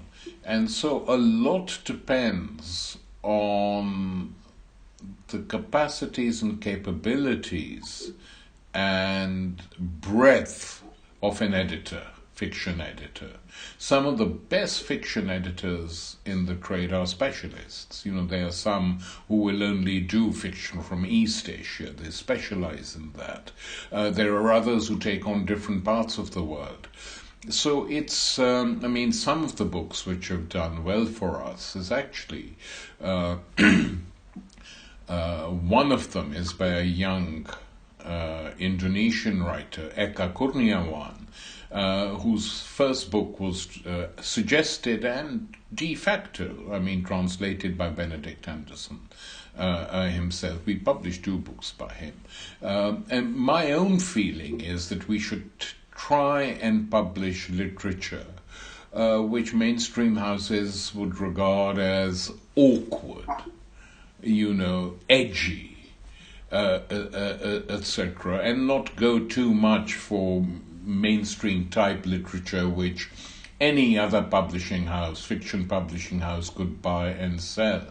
And I think that the success in fiction should not be considered by the number of copies we sell, but by really very seriously by the actual content of the novel.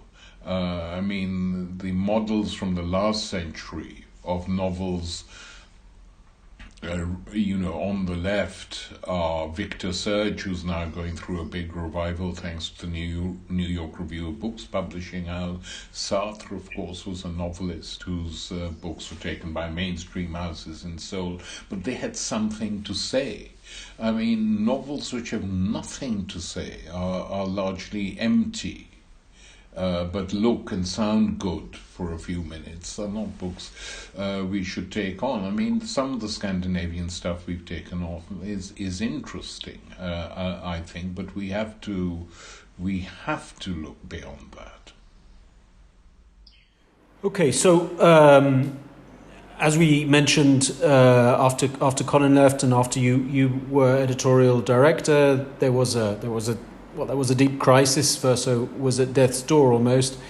which we managed to overcome, as you say, with the help of Giles O'Brien and some others. And then you all had this crazy idea of putting a young chap with no experience in publishing as the managing director of Verso in 2008, I think it was, 2007, 2008, and who has developed Verso, Jake Stevens, very intensively since then, and especially moved to the US, moved to New York to set up, a new office in Brooklyn. What was going through your minds to take such a crazy risk?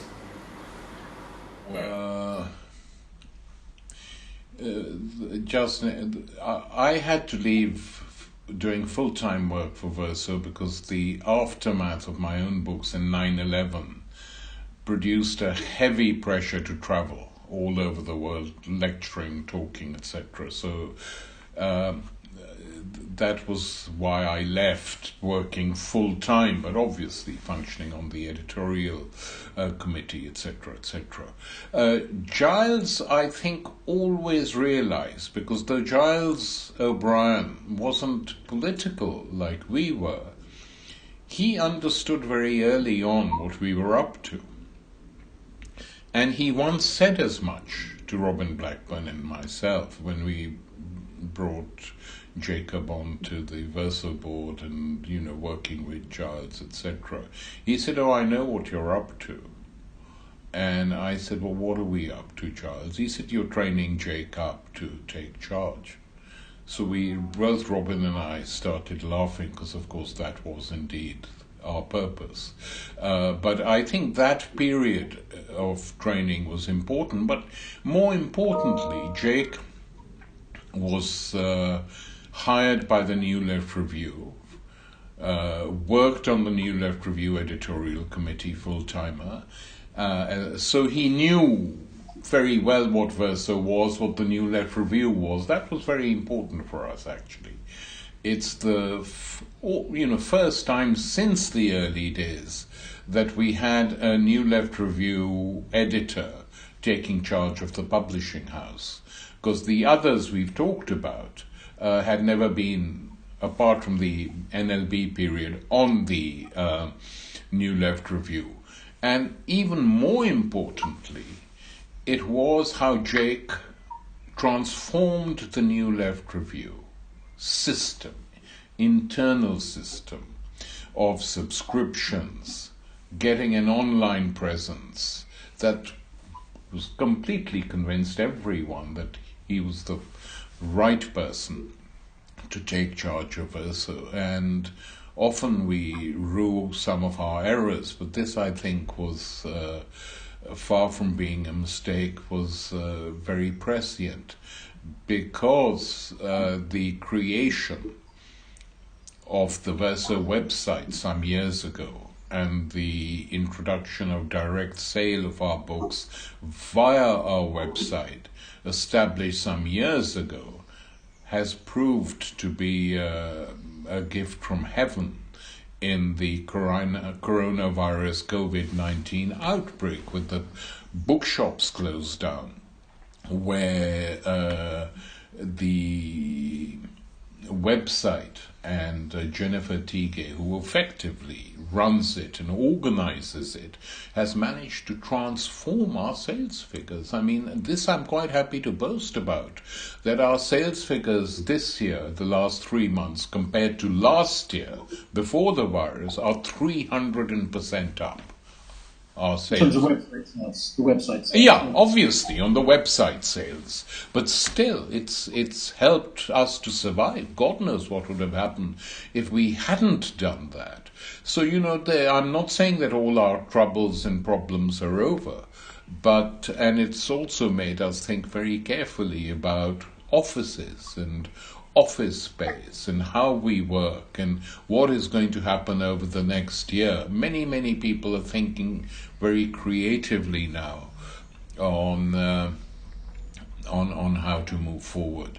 And also the energy of the Brooklyn office has been remarkable. From the Occupy movements onwards, they've been active.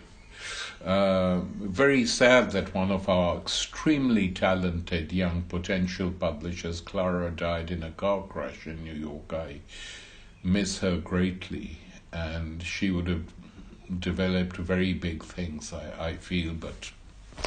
But we are managing to have a real presence as a publishing house with money which largely comes from book sales. We have no big backers. I mean, the period you refer to, when I was editorial director, we had a huge crisis for contingent reasons, but New Left Review managed to raise money, literally at that time, to help the publishing house out of its worst crises, and it was a sort of good amount of money that we managed to raise from outsiders, and no one connected as such with the NLR. And if necessary, that will have to be might have to be done again. I hope not, but I think the New York office's transformation started by Colin and carried on and almost completed by Jacob has been a big step forward for the publishing house. It's given us total independence in the United States. I mean, most people don't know, but in the early days of New Left Books, we had to find other publishers and distributors to sell our books. Humanities Press, the liberal publishers in the States did that for the first period. So getting ourselves organized and making Verso Inc. a presence in New York publishing culture. And our books are now more widely reviewed in the American media than they ever were. I mean, they reviewed important books like Perry Anderson's histories, Robin Blackburn's work on slavery, but by and large Verso Books tended to be ignored. This is no longer the case. That has changed too. So it's good to report that in the 50th year of our publication we're still around, and we haven't gone under and have gone from strength to strength. And this is largely due, of course, to a combination of things. A, the Verso Project, Verso NLB Project and its traditions, but also those very committed people, editors and others who have worked for Verso over the years. There are many I could mention, but it would take us a long time going through each particular individual. They've all played their part in one way or another. So this is what I was going to say. This rather strange publisher that was set up with very little capital and has always been undercapitalized, that started off publishing these rather forbidding, purist, high-quality texts of theory, often at a very high level of abstraction. 50 years is still around. Still trying to defend its initial key orientations, if you like, that we've mentioned: internationalism and in anti-imperialism, the centrality of a strong translation program, commitment to publishing theory without falling into academic specialization, and an ability to intervene politically into particular conjunctures, and trying to combine all of this with commercial viability and independence, total independence from groups or from philanthropists or from anybody else. Still around, and yet bigger than ever. More than 20 staff, highest ever turnover, highest ever profile, as you said, and two very active offices with extremely dedicated and professional marketing and publicity teams in both, in a way that has never existed before. So I suppose the question to you is, looking ahead, what are the lessons that you would draw, both positive and negative, from the last 50 years that you think would help Verso still be around in 50 years' time? And what are the things you would have done differently? Well, I think a lot will be determined by the shape of the world over the next half century. What is going to happen to that world? How is this world order going to survive? The COVID virus, made people think about mortality quite a lot, more than they've done, especially in the West. And I've made this point often, that one reason there's been so much attention paid to the virus is because it's hit Europe and America. It's not that viruses are uncommon in China, in Africa, in South Asia, in other parts of the world. They never receive too much publicity, if any, in the Western press and its, in books or whatever.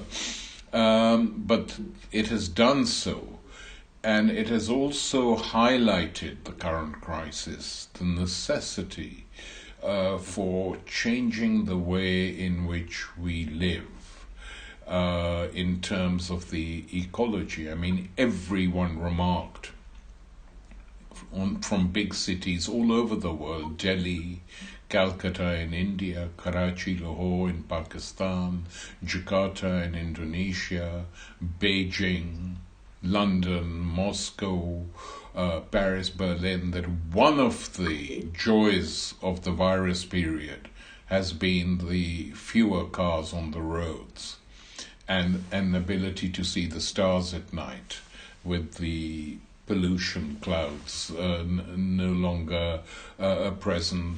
Air got much nicer. These are lessons which have to be learnt. And, one thing we have been weak on, though we've picked up well, I think, both the New Left Review and Verso, is on ecology and planetary transformations, which are, of course, linked not just to, can't be sorted out on their own, but need a different economic system, really, and a degree of planning which wasn't conceivable even in the last century in order to get out of this crisis. Otherwise, Mike Davis, one of our, popular and very gifted authors, has pointed out many a time that capitalism is now destroying the planet. And it's not a joke anymore. I think lots of people realize that. So we will see how that proceeds, just purely in terms of planetary crises and problems.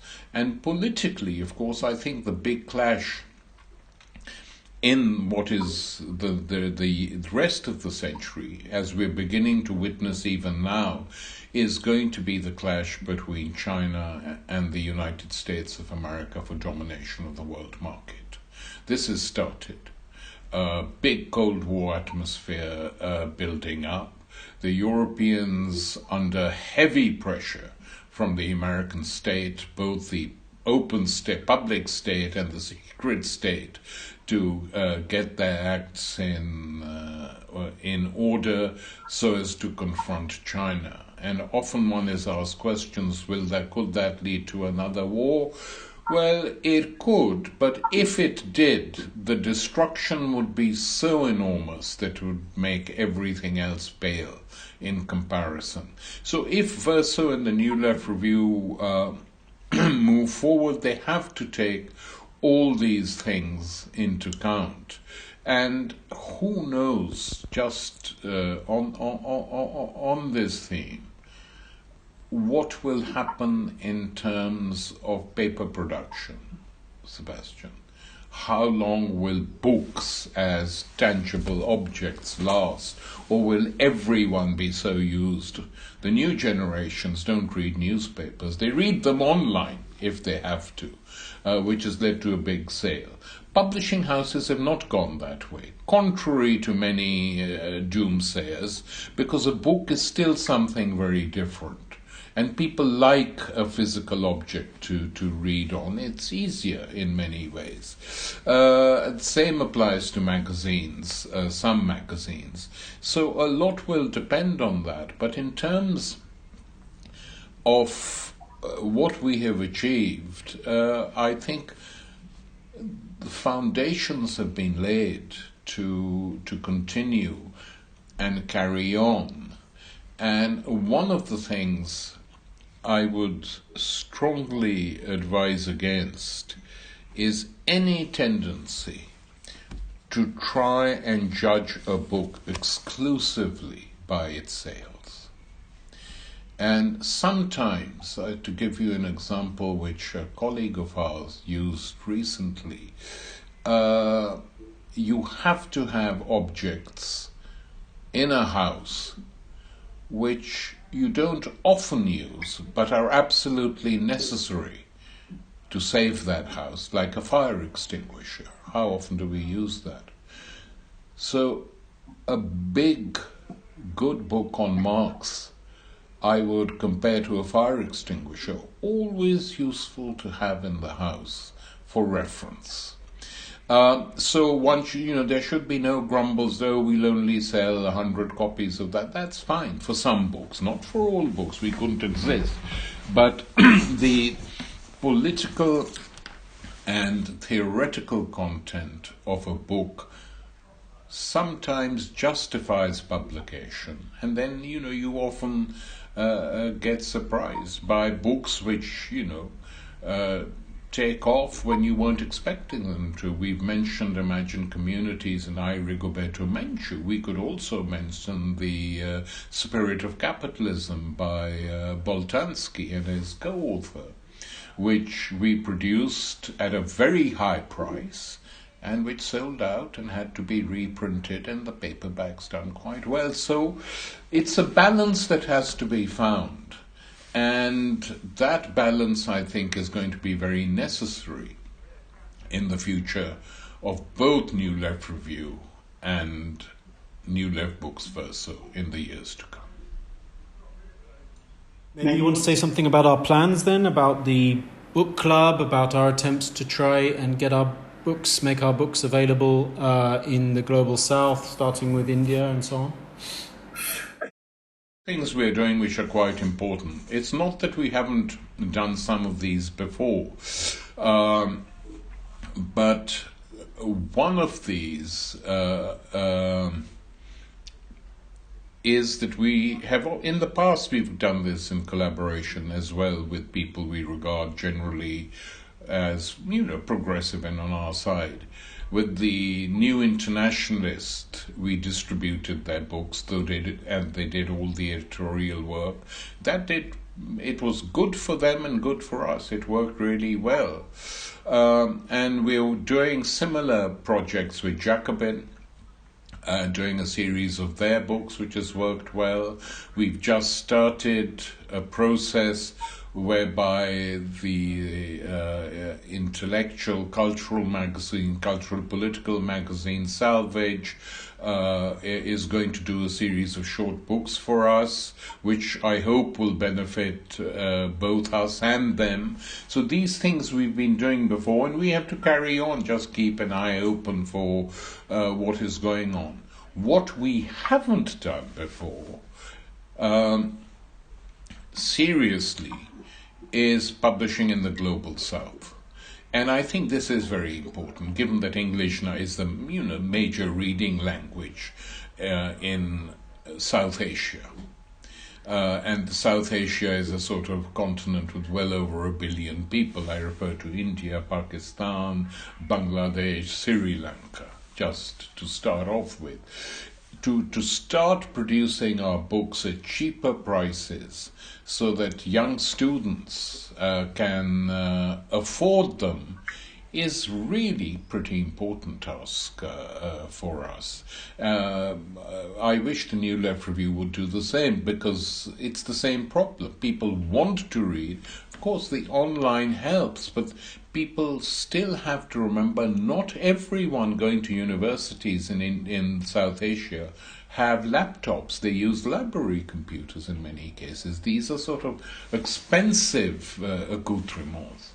And so I think publishing, setting up a publishing operation is extremely important. It's like sometimes we won't make all that much money from it. I hope we don't make a loss. But it's like sometimes we offer a free book online because we feel it's important to do so, given the conjuncture. And publishing in the South should be seen in the same way, as something which is our duty now as an internationalist publishing house to do. So that's a big start. I wish we had a similar possibility with some Chinese publisher in Hong Kong or Taiwan or wherever, to publish some of our books in Chinese. They are read in English, I know, and some have been pirated. I was told by a Chinese friend, your books are all pirated. I said, I'm delighted. What? I said, yeah, I'm absolutely delighted. What other way do people have, to get access to them? But actually publishing them in the Chinese language, if we could find someone to do a decent deal with, in any part of China, really. Taiwan is probably the most likely, so that they can be put online and circulated to hundreds and hundreds of thousands of people, would be a very good idea. And the book club, which we are planning now, we've had a book club before. It was called New Left Review Editions during the early days of New Left Books, whereby the New Left Review made it available to their subscribers or readers to buy some of the New Left books cheap as New Left Review editions. So we published them with hardbacks, but without glossy covers. Cheap, not that cheap, but cheaper than it would take outside. Reduced the prices, and for the period we kept them going, which we did almost till Verso was launched as a paperback imprint. Worked pretty well. The thing now to have an online publishing house which begins to do the same but in a more advanced fashion, I think is positive, and I've suggested to Jacob, who is the brains behind this, that it would also be good sometimes to put non-Verso books on if we think they're important and worth it. A book we haven't managed to publish for whatever reason, we couldn't afford it, but is a good book, to try and do a deal with that publisher to see if we can get some copies for our book club. But that's after the first phase is over and we've seen how the book club is doing. Great. So on a lighter note, what do you think the biggest mistake we made was in terms of not publishing a book? One of the big authors we missed out on, of course, was Foucault in the 1970s. It wasn't a mistake. It was a considered decision by the High Command that these were people who were politically quite obnoxious, which is not completely untrue in the case of quite a few of them. And so when the shift was taking place in French intellectual culture, we let these books go to other publishing houses. Foucault in particular, but not just him, others too. We should have we should have tried to engage with Derrida and Bourdieu and get their work, and they would have been very willing, I know. But we didn't, and I think that was a mistake which should be acknowledged. because we lost The story I've heard is that Foucault was recommended directly to us by Althusser as one of his students. perfectly possible, but then, we didn't always take the advice of Althusser and others seriously. It was a mistake. We should have published these books, and we shouldn't make that mistake again. A more interesting mistake, and doesn't surprise me, this mistake, and though this is denied by the colleague in question, who I won't name, but I was told that by Carmen Balcells, one of the top Spanish literary agents, who was Gabriel Garcia Marquez's agent, that he wanted New Left Books to publish 100 Years of Solitude, and was told by someone po-faced, we don't publish fiction. Now, I believe this, but who knows? The second big mistake, which Colin admitted in Naomi Klein's presence, and for which he should have been subjected to corporal punishment in public, was turning down No Logo. Naomi Klein offered that book to us first, and lucky for her we turned it down in a way, because it went via big publishing houses and made her what she is. Not that we couldn't have done that, but Colin said he read the first 15 or 20 pages and found it quite boring. And so that book was turned down. So that certainly counts as one of our mistakes. But which publishing house doesn't make mistakes, if not as big as these ones? But never mind. Let's hope we don't. I don't think these sort of mistakes would be made again. I think the mistakes we have to avoid is publishing too much lightweight stuff, because ultimately that, if you carry on doing it, and we sometimes do, not always, is it finally begins to affect the quality of the brand as a whole. And one more thing I'd say, which you referred to earlier and I didn't comment on, is that Colin's more extreme attempt to sort of shake up cultural studies, publishing a book called Dearest Pet on bestiality, it was actually paintings, and some of them quite explicitly pornographic, some not. But it didn't sell. It was at that point I suggested that if we're going to do this, we should have a special rubric called Verso Books. But that mistake wasn't made again. We can keep that in reserve. Yeah. Great. Okay, and it's worth mentioning that we hope we will be uploading soon a history of Verso, first attempt at least at a history of Verso, and a number of interesting documents. People want to know more about the history.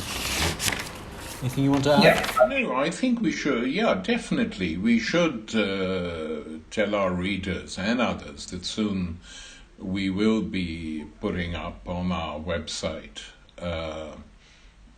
and a short history of Verso, not a complete one, with some documents over the years, some of which are very striking and shows how seriously we took the project once we decided to engage in publishing. And of course, Sebastian, you've written this book. I mean, the original idea was to have a complete catalogue of Verso, all the Verso books ever published, with this history as an introduction, but we've been thrown off course by the virus and the fact that many of our people have been furloughed. and we haven't been able to do this, though I hope at some stage it might be possible to do a version of this just as a record of the first 50 years, what a publishing house has published, because ultimately that is what we are judged by rather than the individuals who did or didn't do A, B, C, D, E, F. And I think it'd be good to publish that and make it available. Yeah, and also to make available by print on demand all the books we published going back to 1970, at least those we still have rights for, so that people can delve back into the back catalogue. Okay. If we can do it and afford to do it. I mean, Jacob did this for New Left Review, actually. It digitalized the whole New Left Review. Mind you, we got a big grant to do it, but we did do it so that any subscriber now to the New Left Review can look up anything that has been published in the pages of the magazine from the beginning till now. And it's enormous. It's a help to us, actually, rather than bringing a copy of the magazine down just to do it. It'd be good if that could be done with some of our early titles to put them on print on demand.